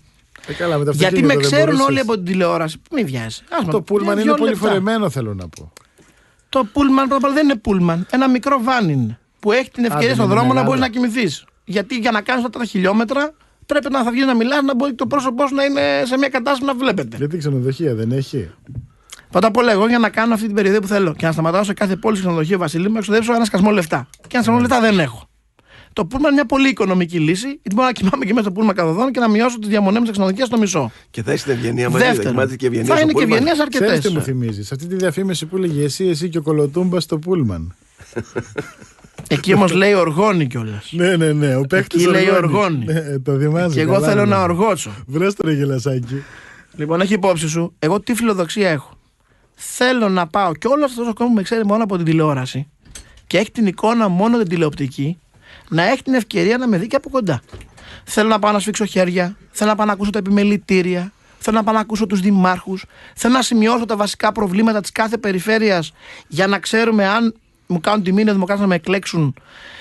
Ποια πράγματα πρέπει να βάλουμε σε πρώτη προτεραιότητα στην αρχή ως αντιπολίτευση και στη συνέχεια ως κυβέρνηση. Και γιατί πας πρώτα στις Σκουριές? Γιατί διάβασα ότι η πρώτη στάση θα είναι Χαλκιδική. Πρώτα. Πιο κοντά δεν είναι ο Πειραιάς? Πρώτα πάω την Κυριακή στη Φλόρινα. Στο Αμίντο για να από εκεί ξεκινάς? Ναι, και όμως δεν πάω με το Πούλμαν. Το Πούλμαν ξεκινά από τη Χαλκιδική. Ναι. Στη Φλόρινα πάω, στο Αμίντο Φλωρίνης για την ακρίβεια, γιατί θέλω να ξεκινήσω από τη γενέτειρα του πατέρα μου. Εγώ είμαι από το Αμίντιο Φλωρίνης, είμαι Μακεδόνας. Θέλω να πάω λοιπόν να κάνω τρισάγιο στους τάφους του παππού μου και της οικογένειας μου, την όλη εκεί. Καραμανλικό μου θυμίζει λίγο αυτό. Όχι, αλλά ξέρεις τι θέλω να συμβολήσω και τι μ' αρέσει μέσα να το κάνω, γιατί το κάνω για μένα. Δεν θα έχει show. Το εκστρατεία ξεκίνησε από τη Χαλκιδική. Ο πατέρας μου ξεκίνησε ένα φτωχόπεδο από το Αμίντιο τη δεκαετία του 50 και ήρθε με τα πόδια από το Αμίντιο μέχρι την Αθήνα. Τι λες? Με τα πόδια. Έτσι κάναν τότε, με τα πόδια. Λοιπόν, ήταν εποχή φτώχειας τότε, δεν είναι εποχή σημερινή, Νότι μου, τα έχουμε όλα. Καλά, με τα πόδια τώρα. Όταν σου λέω, μπορεί να παίρνει και καθοδόν κάποια οχήματα, αλλά και τότε περπατάγανε και πολύ. Πάνω. Ναι, λοιπόν, καρότσα. θέλω να συμβολήσω ότι κοίταξε να δεις τώρα πώς θα φέρνει η ζωή. Κάποτε, πριν από 60 χρόνια, ξεκίνησε ένας Γεωργιάδης στο Αμίντεο. Τι δουλειά έκανε ο πατέρας σου? Ο πατέρας μου είναι ένα εκδότης, αυτό που εκεί έχουμε εκδόσει Γεωργιάδη. Βιβλιοπόλης. Ξεκίνησε άσημος, άγνωστος φτωχός από το Αμίντεο Φλωρίνης και πήγε στην Αθήνα για να διεκδικήσει τη ζωή του. Και ο γιος του 60 χρόνια μετά είναι βουλευτής υπουργός πρώην και διεκδικεί την αρχηγία της ιδρυτικής παρατάξεως του πατέρα μου, ήταν Νέα Δημοκρατία μέχρι κόκαλο. Μου θυμίζει λίγο το γιος του Αγωγιάτη που είχε λανσάρει. Όχι, μ' αρέσει να το συμβολήσω αυτό. Δεν θέλω να μ' αρέσει να το συμβολήσω. Γιατί εγώ θέλω να συμβολήσω μια Νέα Δημοκρατία που είναι ανοιχτή για όλους. Στο είπα από την αρχή. Αυτό θέλω να κάνω εγώ. Εγώ θέλω να μπορεί να ξέρει ο καθένας ότι αν ο Άδωνης Γεωργιάδης είναι αρχηγός, οι πόρτες θα ανοίξουν, τα στεγανά θα σπάσουν, η επετηρίδα τελειώνει. Όποιος είναι άξιος θα έρθει και θα βλέπει εμένα κατευθείαν, όπως έκανα στο Υπουργείο που είδα 5.000 κόμμα σε 3 μήνες. Και αν αξίζει, εγώ θα δώσω σε όλους ευκαιρίες. Θα δώσω, Βασίλη και Νότι μου, σε όλους ευκαιρίες. Γιατί θέλω να φέρω τους νέους πίσω στη Νέα Δημοκρατία. Και ο κυριότερος λόγος που οι νέοι είναι μακριά από τη Νέα Δημοκρατία σήμερα είναι 2 οι λόγοι. Ο πρώτος, ότι ξέρουν ότι οι πόρτες είναι κλειστές. Και άρα σου λέει, γιατί να τρέξω για αυτούς, για να βγάλω τον Α ή τον Β βουλευτή και μετά να με ξεχάσει. Είναι κλαμπ. Είναι κλαμπ. Και δεύτερον, γιατί με τη μαχητικότητα που θα προασπίσουμε τις ιδέες μας, θα κερδίσουμε την καρδιά της νεολαίας. Η νεολαία δεν μπορεί την οθρότητα. Ο νέος βράζει το αίμα του. Θέλει να σε δει ότι είσαι μπροστά. Η Νέα Δημοκρατία, τώρα αυτό θα μου το παραδεχτείτε. Φαντάζομαι να είμαι εγώ αρχηγός της Νέας Δημοκρατίας και να μην είναι κάθε μέρα στο επίκεντρο. Ναι. Όχι, αυτό είναι σίγουρο. Δεν θα πηγαίνει ούτε μία μέρα χαμένη. Αν οι νεοδημοκράτες μου κάνουν τιμή να με εκλέξουν. Θέλει και σοφροσύνη όμως η αρχηγία του κόμματος. Νομίζω ότι όπου κυβέρνησα, αγαπητέ Νότι μου, δεν έδειξα να μην έχω σοφροσύνη και δεν μου είπατε για τους ξένους. Πρέπει να σου πω ότι στις διαπραγματεύσεις και ως στο Συμβούλιο Υπουργών, όταν έφυγα από το Υπουργείο Υγείας, πήρα δημόσιο βραβείο έπαιρνο από τον Παγκόσμιο Οργανισμό Υγείας, πήρα από την Τρόικα άριστα ως προς την αξιολόγηση που τώρα έχει αγωνία και ο Τσίπρας να την κλείσει. Στο Συμβούλιο Υπουργών είχα τις καλύτερες σχέσεις με όλους τους συναδέλφους μου. Άρα μια χαρά μπορώ να εκπροσωπήσω την Ελλάδα έξω. Εσύ, Άδωνη, είσαι ο ιδανικός, δηλαδή μας έχεις τρελάνει τώρα με αυτό που λες. Εγώ λέω γιατί κατέβηκα. Όλο βραβεία παίρνεις και όλα τα κάνεις καλά. Θα έχω πάρει τα βραβεία, να μην θα πω δηλαδή. Αυτό έχω δημοσίευσει. Θα σου το ξαναστείλω να το δεις να το βάλεις στο λογαριασμό στο Twitter. Τίποτα, δεν έχεις κανένα μειονέκτημα εσύ? Κανένα. Όχι, έχω βουνό μειονεκτήματα. Όχι, έχω βουνό μειονεκτήματα. Έχω άσχημη φωνή. Μου λένε μερικοί, μα δεν πα. Μου λέει ένα. Ναι, ρε παιδί. Δεν πα εσύ, τι φωνή είναι αυτή. Φανταστώ κάθε μέρα να σε ακούω. Δεν θα με ακούς κάθε μέρα, ίσα ίσα. Αν με κλέξετε αρχαιό θα με ακούτε λιγότερο. Δεν πάω βγαίνω κάθε μέρα. Αν με κλέξετε εκεί θα σα τιμωρήσω. Ένα σοβαρό επιχείρημα. Ψηφίστε Άδωνη να τον ακούμε λιγότερο. Έχω χάσει πολλές φορές την ψυχραιμία μου. Έχω πολλές φορές χάσει το μέτρο. Σε όλα αυτά, ναι, είναι μειονεκτήματά μου. Εγώ δεν λέω ότι είμαι ιδανικός. Έλα, μωρέ, ναι, κανένα. Λοιπόν, να το κλείσω γιατί ένα κλείσμα αυτό. Έλα, πρέπει να πάμε σε ένα δευτερόλεπτο. Δεν θέλω τίποτα από ό,τι είπα να εκλειθεί μομφής προς άλλους 3. Υπό την εξής έννοια. Το καταλάβαμε. Είμαστε 3 συναγωνιστές. Κάλλιστα μπορεί οι δημοκράτες να επιλέξουν έναν από τους άλλους 3. Εγώ δεσμεύομαι από τώρα θα τους υπηρετήσω με πίστη και αφοσίωση, γιατί πιστεύουμε στην παράταξη και στην ενότητά της και πιστεύω το ίδιο και εκείνη για μένα. Και επειδή με παρασύρατε στην κουβέντα για τον Αποστόλη του Τζικώστα, τον οποίο και πολύ συμπαθώ, πρέπει να πω, είμαι βέβαιος ότι όλη αυτή η ιδέα ότι δεν μιλάει και ότι είναι μουγκός που λέει και ειρωνευός να θα λήξει πολύ γρήγορα. Γιατί είναι αρκετά έμπειρος πολιτικός για να ξέρει ότι στο τέλος θα κρυθούμε όλοι στο επίπεδο των πολιτικών θέσεων και των ιδεών. Άρα δεν θέλω να κληθεί αυτό που είπα γιατί η δική σου ειρωνία δεν μ' άρεσε. Δεν θέλω ειρωνία στην υποψηφία μου καθόλου. Την αποδοκιμάζω με τα ευδελιγμία. Την αποδοκιμάζω γιατί είστε προβοκάτορες. Πολλοί μπορεί να θέλετε να μας βάλετε να μαλώσουμε. Δεν θα σας κάνουμε τη χάρη να μαλώσουμε.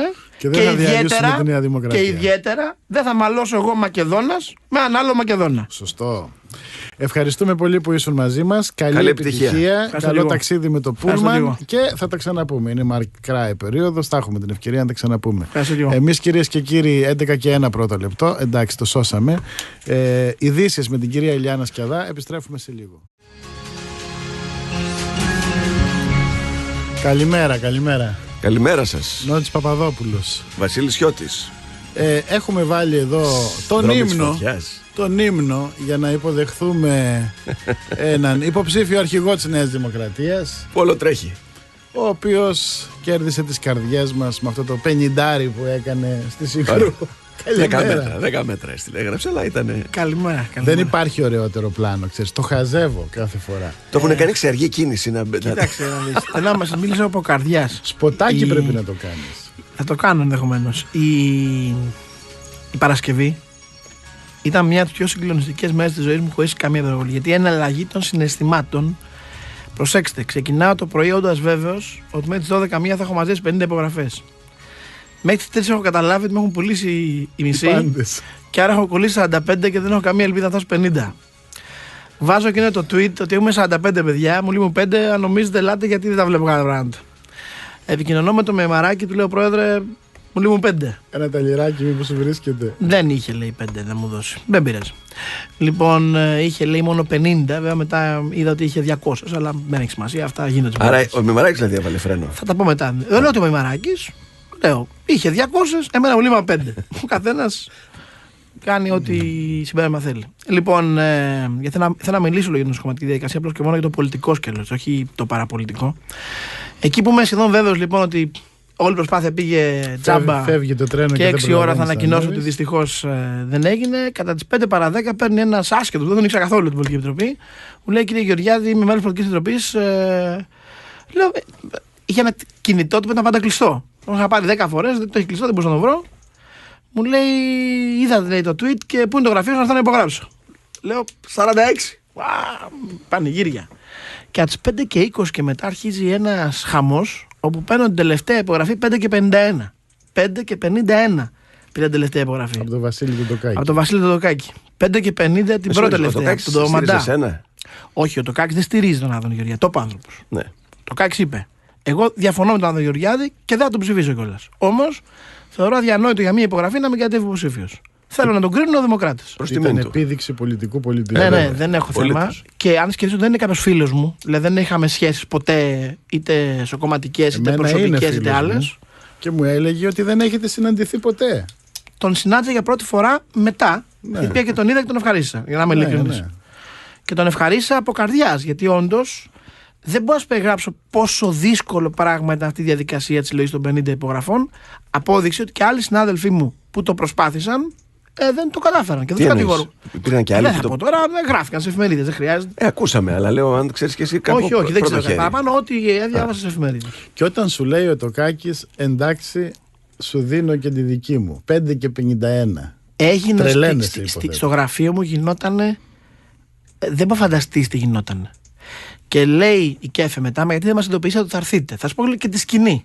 Εγώ τρέχω στις σκάλες, γιατί το τέξιμο δεν έχει ξεκινήσει το βέτε. Τώρα έχει ξεκινήσει από την Ακαδημία, από το γραφείο μου. Ναι. Έχω πάρει τις υπογραφές στο χέρι, πρέπει από το καταστατικό να παραδοθούν υπογραφές σφραγισμένες σε φάκελο. Έχω το φάκελο στο χέρι, τις υπογραφές στο χέρι, ανεβαίνω στη μηχανή, αρχίζουμε να τρέχουμε και τις κρατάω πάνω μου αγκαλιά, γιατί μόλις πήγα να πάρω το κινητό για να πάρω να πω έρχομαι, πήγα να μου τις πάρει ο αέρας. Φαντάζεσαι να έτρεχα εγώ και να έχω 50 υπογραφές μελών πολιτικής επιτροπής να ανεμίζουν στους δρόμους. Φτάνω στην. Οπότε καταλαβαίνεις, λέω, η αναλλαγή συναισθημάτων. Ξεκινάω χαρούμενα. Έχω περάσει 2 ώρες πολύ στεναχωρεμένος. Ο ενθουσιασμός τα καταφέρνουμε. Τις βρήκα, πάω το μήνυμα. Πάω εκεί, μπαίνω μέσα, μου λένε στην αρχή δεν μπορούμε να την κάνουμε δεκτή γιατί έχετε καθυστερήσει. Νέα στεναχώρια 20 λεπτά απ' έξω αναμονή, αν θα με δεχτούν ή όχι. Λέω, ρωτήσω τους υποψηφίους μου και αν ένας φέρει αντίρρηση, εγώ αποσύρωμαι. Με φωνάζουν μέσα, δέχονται την αίτηση. Μου δίνουν και το χαρτί ότι δέχονται την αίτηση. Κατεβαίνω κάτω, βγαίνω, αν θυμάστε, και στο Sky και τα λοιπά, και λέω τους ευχαριστώ που δέχτηκαν την αίτηση. Φεύγω. 1000 τηλέφωνα, μπράβο, ωραίο, συγχαρητήρια μαζί σου, τα λοιπά. Χαμό στο γραφείο μου, ξέρεις, πανηγυρισμοί. Ξαφνικά, ενώ είμαι 100 μέτρα από το σπίτι μου για να πάω να κλείσω κινητά και να ξαπλώσω, γιατί είμαι πραγματικό ράκος από την κούραση, με παίρνει τηλέφωνο, θυμάμαι το δελτίο του Star. Και έβλεπα, με παίρνει το Star συνέχεια, τι θέλει το Star. Βέβαια, μου σηκώνει τηλέφωνο.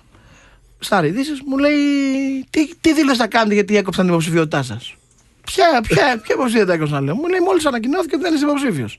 Ξανά με αναγωνία. Πώς έγινε αυτό τώρα? Συνήλθε η ΚΕΦΕ, ναι. η οποία στην αρχή είχε κάνει αποδεκτή την υποψηφιότητα. Ναι, μετά από μια μισό ξανασυνήλθε. Ποιανού δάχτυλος δηλαδή είναι? Άκου. Εμένα η βασική μου αρχή σε αυτή τη διαδικασία, την οποία πιστεύω πολύ στη διαδικασία, με αρέσει η δημοκρατική διαδικασία, είναι πολύ έτσι αμερικάνικου τύπου αυτή η διαδικασία, ανοιχτή στην κοινωνία και την υποστηρίζω. Όμως μείζον στόχος αυτής της διαδικασίας δεν είναι μόνο η εκλογή αρχηγού. Είναι και όταν θα τελειώσει η διαδικασία να είμαστε αγαπημένοι και ενωμένοι. Γιατί αν για να βγάλουμε αρχηγό γίνουμε 5 κομμάτια, δεν έχει νόημα.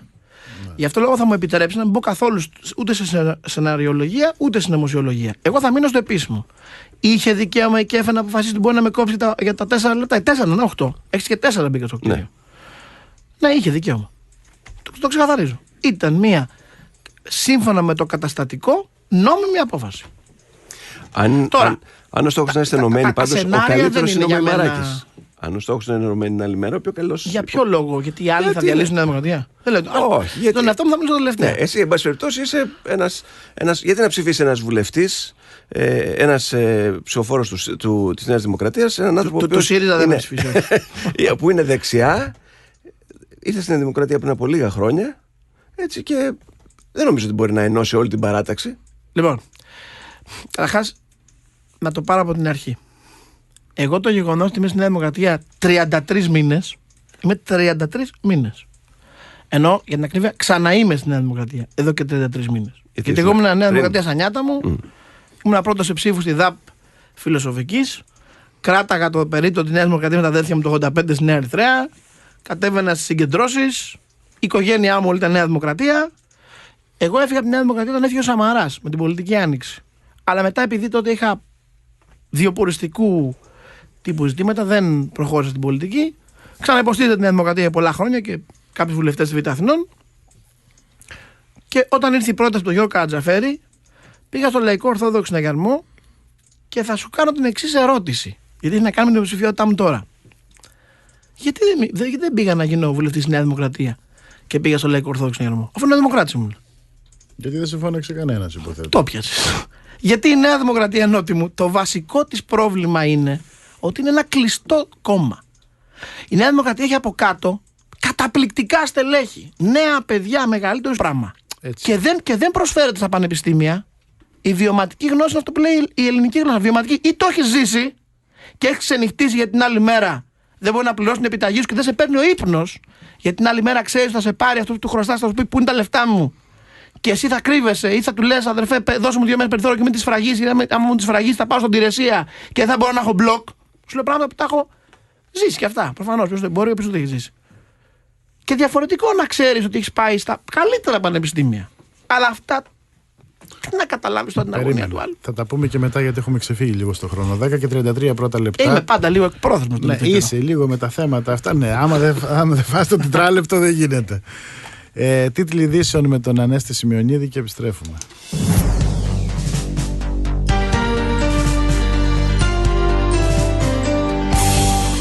Βήμα FM 99,5.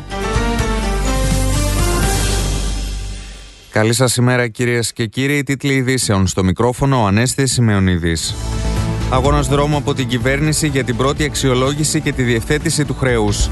Την Κυριακή 22 Νοεμβρίου οι εκλογές για την ανάδειξη νέου αρχηγού στη Νέα Δημοκρατία. Στις 29 Νοεμβρίου, εάν χρειαστεί, ο δεύτερος γύρος. Από αυτή τη διαδικασία πρέπει να μείνουμε όλοι ενωμένοι και να μην διαλυθεί το κόμμα, δήλωσε πριν λίγο στον Βήμα 99,5 ο υποψήφιος πρόεδρος της Νέας Δημοκρατίας Άδωνης Γεωργιάδης. Βήμα FM 99,5. Άνοιξε το βήμα σου. Επιστρέφουμε στα μικρόφωνα. Νότης Παπαδόπουλος και Βασίλης Χιώτης. Συζητούμε με τον υποψήφιο πρόεδρο της Νέας Δημοκρατίας. Ακούγεται κάπως αυτό, Άδωνη Γεωργιάδη. Και θέλω τώρα να σε ρωτήσω και κάτι άλλο, αλλά θα μου απαντήσεις με το χέρι στην καρδιά. Ορκίζεσαι. Θα ήσουν υποψήφιος αν έβλεπες ότι υπάρχει μια υποψηφιότητα η οποία η βάση τη θέλει, ρε παιδί μου. Δηλαδή θα ήταν μια υποψηφιότητα. Ας σου πω ένα παράδειγμα, αυτό που όλοι περιμένουν. Αν ήταν υποψήφιος ο Καραμανλής, θα κατέβαινες και πάλι? Ο Κώστας Καραμανλής. Θέλω να είμαι εξαιρετικά ειλικρινής. Δεν θα κατέβαινε. Και θέλω να πω και γιατί δεν θα κατέβαινε. Διότι ο Κώστας Καραμανλής είναι μακράν το πιο αγαπητό πρόσωπο στην παράταξη. Και αν αποφάσισε να κάνει αυτό το βήμα, είμαι τελείως βέβαιος ότι η παράταξη θα του έδινε αυτή την ευκαιρία. Και δεν θα ήμουν εγώ αυτός που θα πήγαινε κόντρα στη βούληση και στην αγάπη της παράταξης. Θα προσπαθούσα να βοηθήσω την προσπάθειά του με τις ιδέες μου και τη μαχητικότητά μου. Νομίζω όμως ότι τους πρώην αρχηγούς και τον Κώστα Καραμανλή και τον Αντώνη Σαμαρά πρέπει από αυτή τη διαδικασία να τους κρατήσουμε όσο γίνεται πιο μακριά. Από σεβασμό προς αυτούς. Πρόσεξε, όχι για μας, για αυτούς. Γιατί αυτά τα πρόσωπα, ο Καραμανλής ως το πιο αγαπητό πρόσωπο, ο Σαμαράς ως ένας εξαιρετικά αποτελεσματικός πρωθυπουργός, γιατί ακόμα και εκείνοι που βρίζουν τον Σαμαρά, αν τους ρωτήσει τα αλήθεια, ξέρουν ότι ήταν εξαιρετικά εργατικός και αποτελεσματικός. Δεν πρέπει να απομειώνουμε το πολιτικό τους κεφάλαιο βάζοντάς το μέσα στη δική μας πολιτική διαμάχη. Στηρίζουνε τον τάδε ή δεν στηρίζουνε τον ακριβώς. Δίνα. Γιατί αν το κάνουμε αυτό, αν κάποτε η παράταξη τους χρειαστεί με τον Α ή τον Β τρόπο, θα τους έχουμε ευθύρει. Με ένα γνώμη μου δηλαδή είναι. Τώρα έρχεται η δεύτερη ερώτηση. Με συγχωρείτε τώρα. Ρίχνεις δηλαδή γέφυρες στους βαρώνους τώρα. Δεν έχω καμία γέφυρα. Αν η Νέα Δημοκρατία έχει φτάσει εδώ σήμερα, είναι επειδή ο Καραμανλής ήταν εκεί και έφερε τη χώρα στην Ευρωκόπια. Αγαπητέ μου, Νότι, άκου. Με βγάζει τα ρούχα μου. Ξέρεις πόσο συμπαθώ. Γιατί εδώ λένε ότι αυτή η διαδικασία είναι το τέλος των βαρώνων. Συμπαθώ πάρα πολύ. Είσαι όμως Πασόκος. Να συνεννοηθούμε. Δεν θες να πεις. Το 12,5% έλλειμμα του Καραμανλή τι είναι? Άσε με τώρα. Ως Πασόκος δεν μπορείς να καταλάβεις το που λέω ότι ο Καραμανλής είναι πιο αγαπητό πρόσωπο στην παράταξη. Δεν γίνεται. Ασφαλώς είναι. Τι να κάνουμε τώρα. Λοιπόν, άσε μας εμάς τους Δημοκράτες να λύνουμε τα δικά μας. Ναι, αλλά πρέπει να κάνετε κριτική. Να δεχτείτε. Αυτό είναι ταμπού για σας. Πρέπει να κάνετε δεν κριτική για αυτή την εποχή. Δεν υπάρχει κανένα ταμπού και εγώ δεν είπα ποτέ ότι η Νέα Δημοκρατία δεν έχει ευθύνες για το ότι είμαστε εδώ.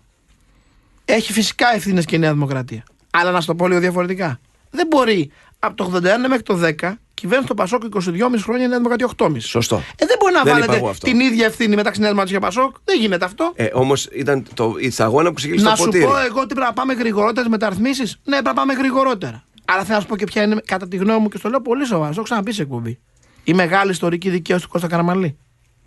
Ότι στις εκλογές του 9, με όσα λάθη μπορεί να είχαν γίνει προηγουμένως, είπε στον κόσμο την αλήθεια. Ναι. Είπε ότι αν δεν πάρουμε μέτρα, παιδιά, του χρόνου θα είμαστε εκτός αγορών. Το θυμάσαι τη ΔΕΘ του 9.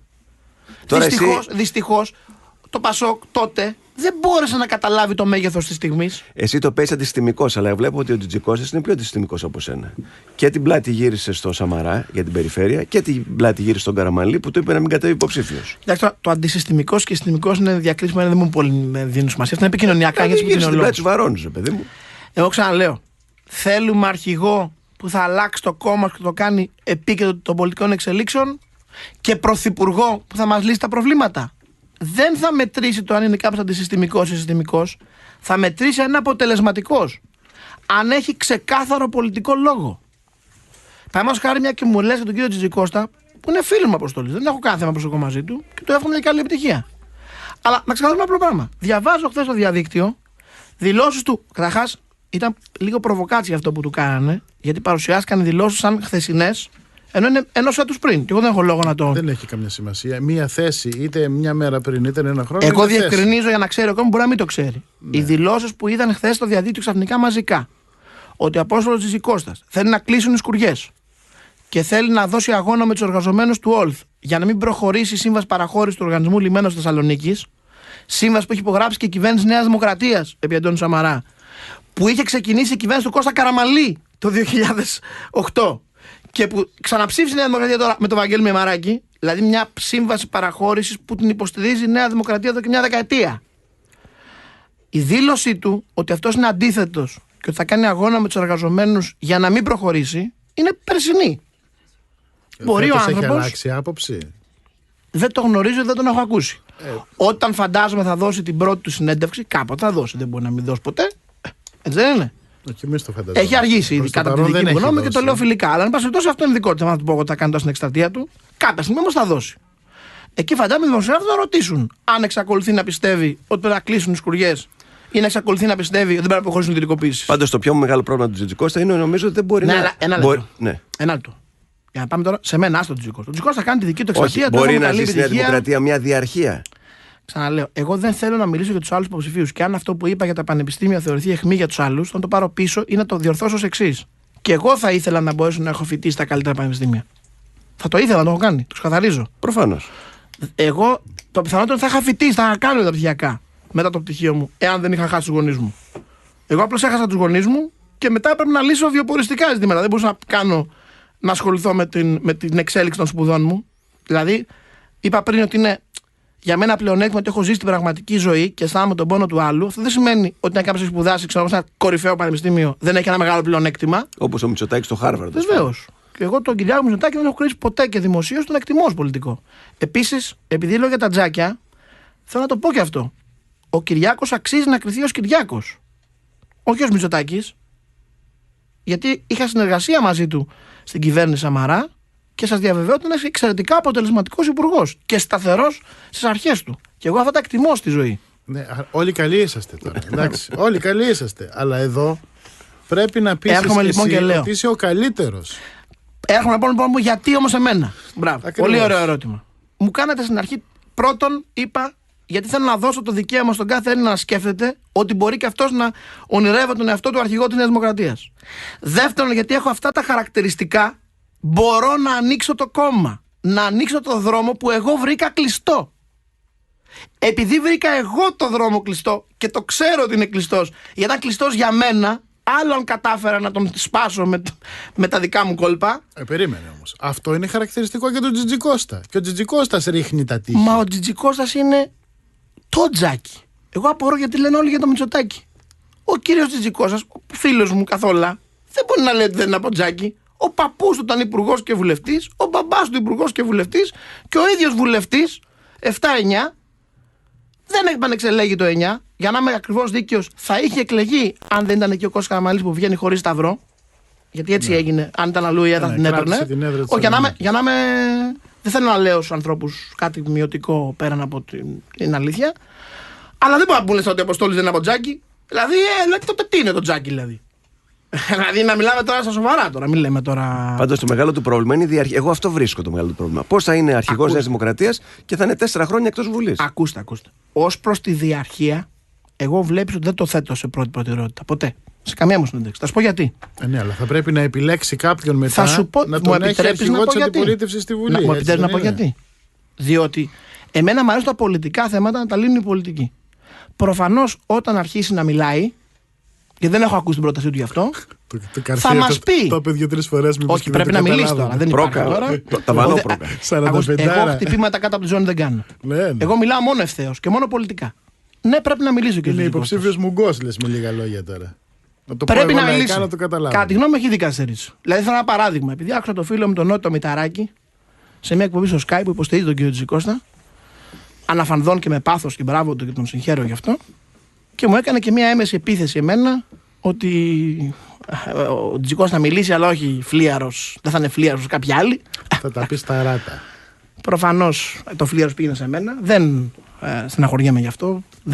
Δεκτός ο χαρακτηρισμός.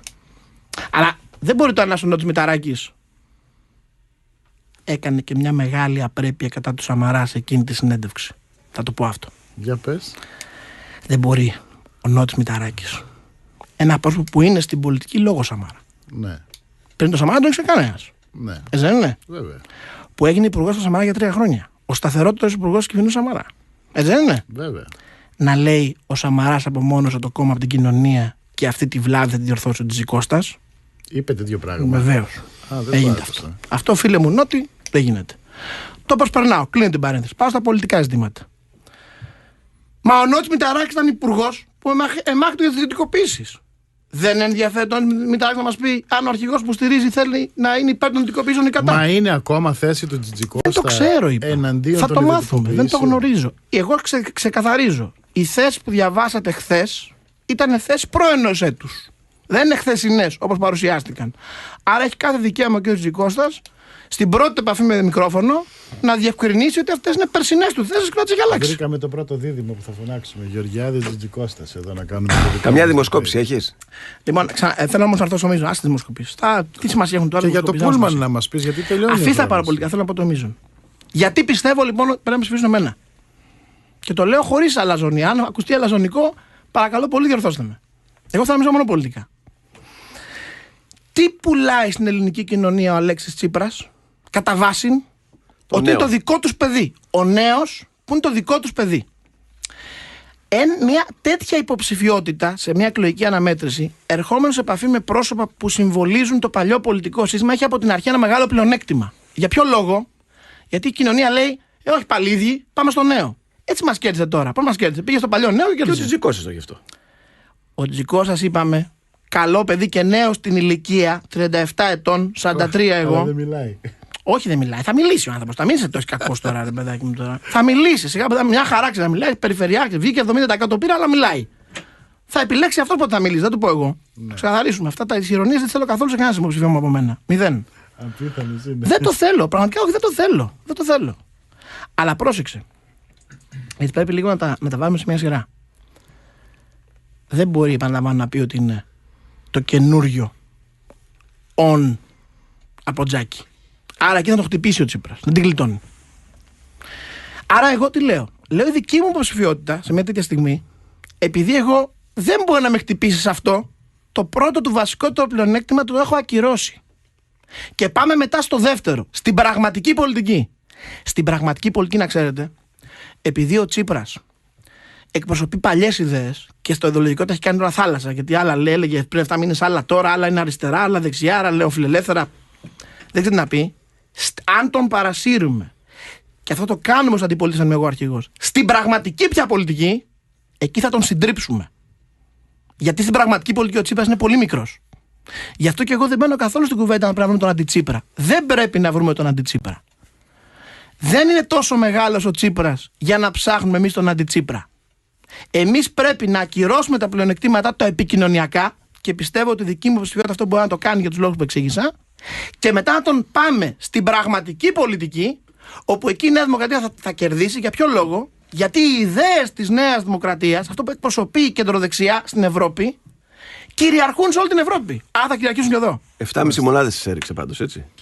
Σου είπα γιατί μας έριξε 7,5. Μας έριξε 7,5 γιατί ψηφίζοντας η Νέα Δημοκρατία το καλοκαίρι το μνημόνιο, χωρίς κανέναν όρο και καμία πολιτική προϋπόθεση, έδωσε την ευκαιρία στον Τσίπρα να πει: ίδια θα είναι η ζωή σας, είτε κερδίσουμε η Μαράκη είτε κερδίσει ο Τσίπρας, αφού το έχουμε ψηφίσει όλοι.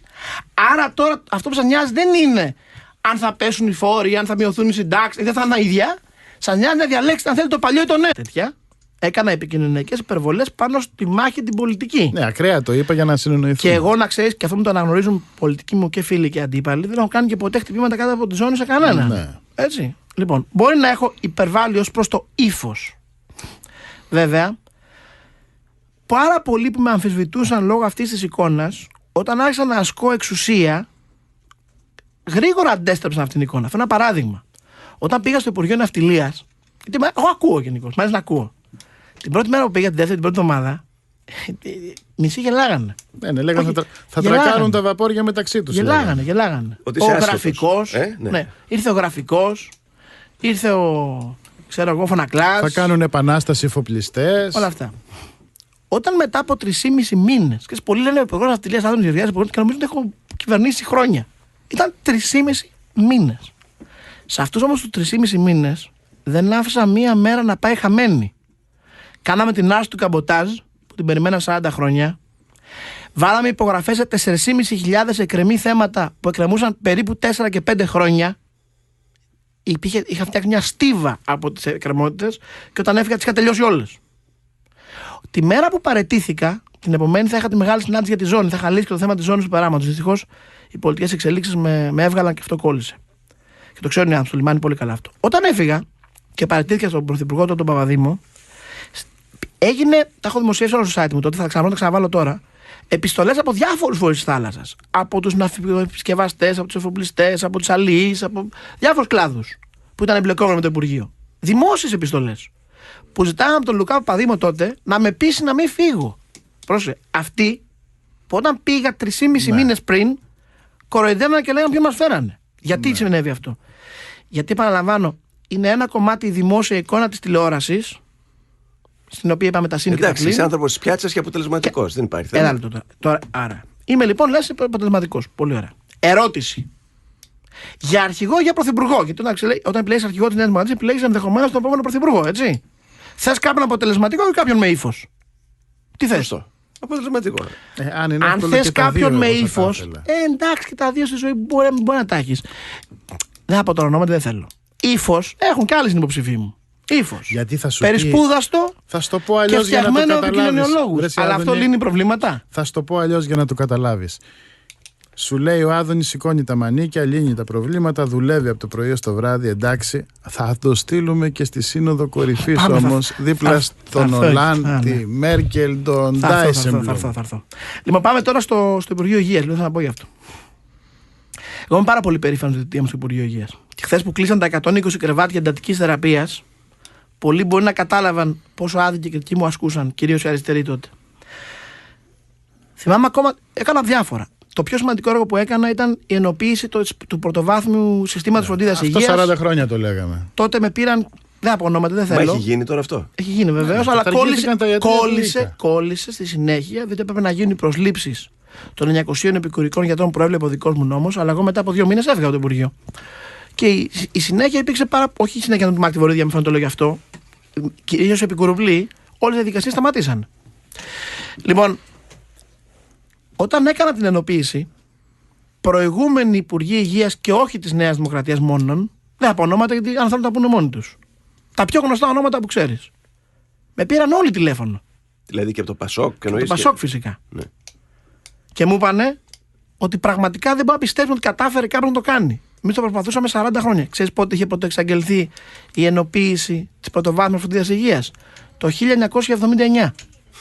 Ναι, έτσι είναι. Και το έκανα το 2014. Ξέρεις πόσες φορές έχει εξαγγελθεί από τότε? Άλλες 6-7 φορές. Δεν το λέω για να μου πείτε ότι είμαι καν σπουδαίος. Δεν εννοώ αυτό. Εννοώ ότι στην πράξη απέδειξα ότι είμαι αποτελεσματικός. Και άκου το καλύτερο που έκανα, που δυστυχώς δεν έχει περάσει και θα σου πω και τη συζήτηση στη Βουλή χθες. Κάποια μέρα ήρθε στο γραφείο μου, στο Υπουργείο Υγείας, ο κ. Βασίλης Κορκίδης. Μπορεί να τον βγάλω στο τηλέφωνο να το επιβεβαιώσει. Ως πρόεδρος ΕΣΕ ήρθε. Ο κ. Κορκίδης το λέω γιατί υποστηρίζει τον Κυριάκο Μητσοτάκη στην εκλογή αναμένεται. Δεν το λέω για να βγάλετε κάποιον υπέρ μου. Και ήρθε λοιπόν η ΕΣΕ και μου έδωσε ένα θέμα. Μου λέει: κοιτάξτε, κύριε Υπουργέ, δεν μπορεί κάποιος που πληρώνει ΟΑΕ ασφάλιστρα μια ζωή, επειδή δεν μπορεί να πληρώσει 3 μήνες, να του κόβεται την ιατροφαρμακευτική περίθαλψη. Εγώ πληρώνω ΟΑΕ από τα 17 μου, ταμείο εμπόρων λέγονταν τότε. Ναι. Λέω: έχεις απόλυτο δίκιο. Εγώ μπορεί, λέω τον εαυτό μου, εγώ ο Άδωνης Γεωργιάδης. Να είσαι άνεργος. Μπορεί να μην μπορώ να τον πληρώσω με το μέγιστο του ΟΑΕ. Ναι. Γιατί δεν είναι καθόλου υποχρεωτικό ότι μπορεί να τον πληρώνεις. Γιατί η επιχείρηση πηγαίνει χάλια, γιατί υπάρχει κρίση, γιατί. Θα βρω λύση. Πήγα στην Τρόικα, του είπα: παιδιά, εδώ υπάρχει πρόβλημα. Πήγα στο Στουρνάρα, μίλησα με τον Σαμαρά. Πριν φύγω από το Υπουργείο Υγείας, έβγαλα αυτή την υπουργική απόφαση, όπου παρέχουμε από τότε πλήρη ιατροφαρμακευτική κάλυψη σε 2 εκατομμύρια ανασφάλιστους. Για να καλάσει μια διαφορά, Νότι μου.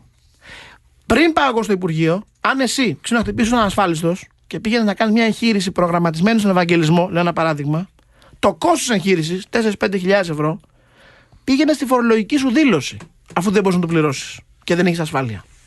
Μετά τη θητεία μου, εσύ ο ίδιος Νότης Παπαδόπουλος, ο ανασφάλιστος, αν πας στο ίδιο νοσοκομείο στον Ευαγγελισμό, στον ίδιο γιατρό, το κόστος της εγχείρησης το πληρώνει ο Ευαγγελισμός. Γιατί έχει μπει στον προπολογισμό του. Και αυτό το κάναμε, ενώ ταυτόχρονα μειώσαμε τις δαπάνες κοντά στα 2 δισεκατομμύρια. Με μείωση δαπανών κοντά στα 2 δισεκατομμύρια, έναν ένφια λέει περίπου, δώσαμε ασφαλιστική κάλυψη σε 2 εκατομμύρια ανθρώπους. Ξέρεις γιατί πιστεύω ότι το έκανα τόσο γρήγορα και με τόσο πάθος? Θα σου πω γιατί το πιστεύω στα αλήθεια. Γιατί δεν το κάνανε όλοι οι προηγούμενοι? Γινότανε, αυτό το έκανα. Γιατί δεν το κάνανε, δεν είχαν κοινωνική ευαισθησία? Όχι, γιατί αφορούσε εσένα νομίζω. Γιατί το είχε ζήσει. Διότι όταν είσαι. Θέλω με αυτό να μην υποτιμήσω τους προηγουμένους, γιατί θέλω να πω ότι στο κομμάτι των μεταρρυθμίσεων, να είμαι ξεκάθαρος, στην υγεία έπαιξε τεράστιο ρόλο ο Ανδρέας Ολοβέρδος. Τεράστιο, υπέρ, θετικό. Στο κομμάτι του φαρμάκου έπαιξε τεράστιο ρόλο στη μείωση δαπάνης ο Μάριος Αλμάς, δεν έχω ιδιαίτερες πολιτικές σχέσεις μαζί του, αλλά εγώ δεν θέλω ποτέ να καπηλεύομαι τις δουλειές άλλων. Ναι. Και θέλω να ακουστεί. Ο Μάριος Αλμάς έπαιξε τεράστιο θετικό ρόλο στην μείωση της φαρμακευτικής δαπάνης και δεν έχει ακουστεί αυτό όσο πρέπει. Και βεβαίως στο κομμάτι του Εθνικού Συστήματος Υγείας, ο Ανδρέας Λικουρέτζος μου παρέδωσε εμένα ένα σύστημα που λειτουργούσε και ήταν σε τάξη. Και πάνω και μπορούσαμε να χτίσουμε για να μειώσουμε τις δαπάνες. Όταν λέω το έκανα εγώ, δεν εννοώ δεν πρόλαβα να το κάνω προηγούμενοι. Λέω όμως ότι εγώ ασχολήθηκα ιδιαίτερα με αυτό. Γιατί ασχολήθηκα ιδιαίτερα με αυτό? Γιατί εγώ έχω ζήσει την αγωνία του εμπόρου ότι δεν μπορεί να πληρώσει τον ΟΑΕ. Γιατί μου είχε συμβεί στη ζωή μου να περάσει ο μήνας και να μην μπορώ να πληρώσω τον ΟΑΕ. Αυτό δεν ξέρω, Νότι μου. Ένα λεπτό, δευτερόλεπτο. Ναι. Δεν ξέρω αν μπορεί κάποιος που στη ζωή του τα έχει όλα έτοιμα να το νιώσει. Προσέξτε, δεν είναι θέμα νοημοσύνης και ευφυΐας. Προφανώς διαθέτουν και οι τρεις στην υποψήφοι μου. Έχει ζήσει το πρόβλημα στο πετσί σου, ρε παιδί μου. Αλλά ξέρεις, η βιωματική γνώση είναι άλλο ηλικία με ιδέες που σου φέρνουν προτάσεις, σχέδια νόμου, όραμα για την Ελλάδα. Και αυτά στο 99% των περιπτώσεων φτάνουν σε κάποιο βουλευτή που το πετάει στον κάλαθο των αχρήστων και υποκρίνει ότι τα έχει διαβάσει.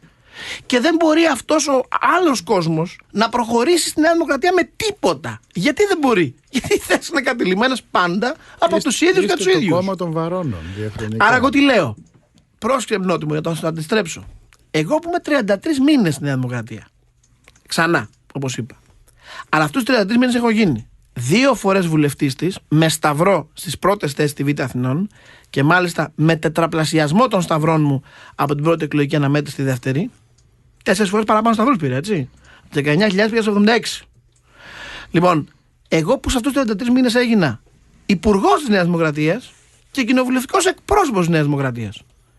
Αν καταφέρω να εκλεγώ και αρχηγός της, δεν συμβολίζω αυτό που μόλις σου είπα? Ότι ναι, η Νέα Δημοκρατία, παιδιά, αλλάζει. Η Νέα Δημοκρατία από εδώ και μπρος δεν θα είναι ένα κλειστό τύπου κόμμα που αν δεν έχεις μπάρμπα στην κορώνη ή αν δεν έχεις μπει στο κομματικό σωλήνα από μικρός, δεν έχεις καμία ελπίδα να προχωρήσεις. Μήπως όμως δεν σε αποδεχτούν οι βαρώνοι και με αυτόν τον τρόπο δημιουργείς πρόβλημα στο κόμμα? Τι εννοείς να αποδεχτούν οι βαρώνοι? Να είναι αυτός εδώ πέρα που δεν τον έχουμε εμείς εγκρίνει. Εννοείς ότι θα ψηφίσει ο κόμμος κάποιον για αρχηγό και κάποιος θα πάει από τους λεγόμενους βαρώνους εναντία? Όχι. Τώρα μην κρυβόμαστε στο δάχτυλό μας. Οι μεγάλες οικογένειες της Νέας Δημοκρατίας παίζουν μεγάλο ρόλο. Εγώ δεν υποτιμώ καμία οικογένεια, ούτε και θέλω να δείχνω σεβασμό σε κανέναν. Αλλά οι μεγάλες οικογένειες και γενικά οι έμπειροι στην πολιτική, για να το πούμε έτσι, ξέρουν ότι φωνή λαού, οργή Θεού. Όποιος από εμάς εκλεγεί, δεν λέω εγώ, μπορεί να εκλεγεί και από τους άλλους. Όποιος από εμάς εκλεγεί από το σώμα των δημοκρατών θα έχει την πολιτική νομιμοποίηση για να εφαρμόσει το όραμά του για την αρχηγία. Όποιος από τους άλλους αμφισβητήσει αυτή την ετυμηγορία του κόσμου, θα είναι σαν να πηγαίνει κόντρα σε όλο τον κόσμο. Αυτό μπορεί να γίνει. Εγώ σίγουρα δεν θα το έκανα. Για να είμαι ξεκάθαρος αυτό. Αλλά δεν νομίζω ότι υπάρχει κανένας φόβος για την ενότητα της Νέας Δημοκρατίας. Αυτά που λέτε είναι. Εγώ, για να το ξεκαθαρίσω, στο μέτρο που με αφορά, εάν δεν είμαι εγώ αυτός που θα επιλέξουν οι Δημοκράτες, γιατί αυτοί θα επιλέξουν, θα υπηρετήσω την επιλογή του κόμμου της Νέας Δημοκρατίας, όποια είναι. Με πίστη και αφοσίωση. Γιατί σας είπα, το να είναι το κόμμα μας ενωμένο είναι μεγάλο πράγμα και πρέπει να είναι. Γιατί αν δεν είναι ενωμένο, πώς θα νικήσουμε τον ΣΥΡΙΖΑ και τον Αλέξη Τσίπρα? Ναι, κάτσε. Αν πάρεις μικρό ποσοστό, δεν θα ξανανιώσεις μουσαφίρης, σόγαμπρος και ό,τι άλλο σου λέγανε? Καθόλου. Ήδη με την ιδέα ότι θα κοβόταν η υποψηφιότητά μου, έγιναν τέτοιες δηλώσεις υποστηρίξεως του Άδωνη Γεωργιάδη από το σύνολο της Νέας Δημοκρατίας. Από το σύνολο. Από την Ντόρα Μπακογιάννη, από τον Νίκο Δένδια, από τον Κωνσταντίνο Αρβανιτόπουλο, από τον Όλο Κεφαλογιάννη, από τον Γιάννη Κεφαλογιάννη, θα δικήσω πολλούς. Μέχρι και ο Αντώναρος, που είχαμε έτσι κόντρες, έκανε θετικό σχόλιο υπέρ της υποψηφιότητάς μου. Αυτά τα περί Μουσαφίρη τελειώσαν. Νομίζω αυτή η διαδικασία τελειώνει όλη αυτή την κουβέντα. Γιατί ξέρεις, θα σου το πω, Βασίλη μου, ως εξής. Εάν το κόμμα μας μείνει σε μια φασιολογία ποιοι είναι Μουσαφίριδες και ποιοι όχι, δεν θα μεγαλώσει ποτέ. Δηλαδή, άμα κάποιο τώρα είναι απ' έξω από την Νέα Δημοκρατία και θέλουμε να τον προσκαλέσουμε να έρθει μέσα στην Νέα Δημοκρατία, τι θα του λέμε, ότι θα είσαι Μουσαφίρης? Έχεις δίκιο. Από αυτή την άποψη είσαι win-win αυτή η υποψηφιότητα για σένα. Άκου. Κάτσε. Περίμενε. Εγώ δεν είπα ότι κατεβαίνω για να πάρω 1%. Για να είμαστε συνεννοημένοι. Δεν θέλω μόνο τις καρδιές των Δημοκρατών, τις οποίες εν μέρει τις πήρα και τις ευχαριστώ. Θέλω και τις ψήφους τους. Για να είμαστε συνεννοημένοι. Όμως, δεν πρέπει να βάλουμε τον εγωισμό μας πάνω από την παράταξη. Η παράταξη είναι πάνω από εμάς. Αυτό πρέπει να το καταλάβουμε. Δηλαδή, οι προσωπικές στρατηγικές και οι προσωπικοί εγωισμοί πρέπει να είναι κάτω από το κοινό μας συμφέρον. Δώσε μας 2 λεπτά για τις διαφημίσεις και έχω μετά να σε ρωτήσω κάτι σημαντικό. Πάμε. Το τραγουδάκι είναι αφιερωμένο στον Άδωνη. Πώς λέει, φοράς το κόκκινο μπουφάν, τρέχεις, περνάς και με κόκκινο, μια χαρά. Όλα τα έχει κάνει. Κόκκινο μπουφάν δεν φοράει πάντως. Όλο θα το βάλει και αυτό. Τώρα, όμως, να σε ρωτήσω τώρα κάτι. Ωραία, καλά τα λες, συμπαθής είσαι, σε γουστάρει ο κόσμος της Νέας Δημοκρατίας. Εδώ όμως η βάση της Νέας Δημοκρατίας θα ψηφίσει για το ποιος μπορεί να κερδίσει τον Τσίπρα. Πιστεύεις ότι το προφίλ που έχτισες όλα αυτά τα χρόνια μπορεί να πείσει τη βάση? Πες ότι εγώ θα πάω να ψηφίσω. Δεν θα πάω, αλλά ας πούμε ότι θα πήγαινα. Πώς θα με πείσεις ότι εσύ είσαι ο καταλληλότερος για να αντιμετωπίσεις αυτό το φαινόμενο που λέγεται Τσίπρας? Καταρχάς ότι πω. Για να το πω αλλιώς, εσύ είσαι ο πιο μαχητικός από τους 4. Αλλά πρέπει να αποδείξεις ότι έχεις και άλλα στοιχεία για να είσαι αρχηγός ενός κόμματος. Λοιπόν, συμφωνώ. Και ξέρεις, η μεγαλύτερη πρόκληση για μένα είναι να μπορέσω να ξεπεράσω την εικόνα που έχω χτίσει. Έτσι. Γιατί τι έχει συμβεί τώρα? Πάρα πολλοί κόσμος λέει τώρα ο Άδωνης καλό παιδί, εντάξει, αποτελεσματικός υπουργός, τρέχει, αλλά ρε παιδάκι μου τώρα είναι και λίγο φωνακλάς, τώρα είναι και λίγο καυγατζής, τώρα διώχνουν και τους κεντρώους.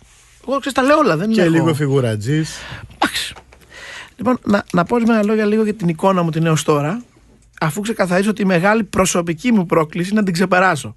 Δεν είναι εύκολο, το παραδέχομαι, και αν χάσω θα χάσω από αυτό. Μα σου λέω κάποια στιγμή σε μια εκπομπή μας παλιά, δεν νιώθεις κάποια στιγμή ότι υπερβάλλεις? Και μου λες κάποια στιγμή, εγώ δεν μπορώ άμα δεν υπερβάλλω. Ναι, αλλά τώρα αυτό εδώ γίνεται ελάττωμα. Σωστό, συμφωνώ, έτσι είναι. Τώρα γίνεται ελάττωμα. Είναι βαρύδι, για να χρησιμοποιήσουμε μια πολιτική έκφραση. Αλλά θέλω να σας αντιστρέψω λίγο το ερώτημα και να με κρίνετε εν δικαίω πριν να απαντήσω στη συνέχεια. Εγώ είμαι λοιπόν ένας άνθρωπος που δεν έχω τζάκι. Δεν έχω κομματικές γραμμές. Δεν έχω δυνατότητα να πάρω ψήφους από τον κομματικό σωλήνα. Έχω φιλοδοξία να γίνω βουλευτής. Θέλω να βγω μπροστά. Αν δεν είχα αυτή τη δημόσια εικόνα, θα ήμουν τώρα εδώ? Όχι, βιβλία θα πουλούσες. Πολύ ωραία. Άρα αυτή η δημόσια εικόνα είναι ένα απαραίτητο εργαλείο για να φτάσω εδώ που είμαι σήμερα. Ήρθε η ώρα όμως να πληρώσεις το τίμημά της. Δεν σημαίνει θα είσαι και αρχηγός επειδή είσαι έτσι. Συγγνώμη. Δωρεάν στη ζωή δεν υπάρχει τίποτα. Όλα στη ζωή έχουν το συν και το πλην. Λέω πρώτα. Συλλογισμός πρώτος. Για να φτάσω να διεκδικήσω, μάλλον για να γίνεις αρχηγός, πρέπει να φτάσεις στο σημείο να μπορεί να διεκδικήσεις την αρχηγία. Έτσι, σωστό είναι. Για να φτάσεις να διεκδικήσεις την αρχηγία, από τη στιγμή που ξεκινάς από ένα σημείο αφάνειας, από την πραγματική κοινωνία και όχι από το στενό πολιτικό σύστημα, πρέπει να βρεις έναν τρόπο να στρέψεις το ενδιαφέρον των media πάνω σου. Για να μπορείς να στρέψεις το ενδιαφέρον των media πάνω σου, καμιά φορά χρειάζονται και υπερβολές. Άρα, για να φτάσω εδώ που είμαι σήμερα, ήταν αναγκαστικό να πληρώσω αυτό το τίμημα. Γιατί αν έχεις, ρε παιδάκι μου, πολιτική οικογένεια από πίσω, προφανώς δεν χρειάζεται να κάνεις τίποτα από όλα αυτά. Γιατί για να σε καλέσουν τα πολιτικά πάνελ, για να σε καλέσουν τοπικές να μιλήσεις, για να βρεις υποστηρικτές, για να κατέβεις υποψήφιος βουλευτής, όταν έχεις πολιτική πρίκα, είναι από την πρώτη μέρα, την έχεις. Όταν ξεκινάς όμως από το 0, πρέπει να βρεις έναν τρόπο να σπάσεις το σύστημα. Ναι, από την άλλη όμως, κι εγώ αν βγω στο Σύνταγμα και κατεβάσω το παντελόνι μου, θα βγω βουλευτής. Δεν μπορώ όμως να πάω για υποψήφιος. Τώρα είσαι άδικος. Θα βγω, θα με μάθει το Πανελλήνιο, θα ψηφίζω. Εδώ ο Λεβέντης βγήκε. Ένα λεπτό. Εγώ δεν έκανα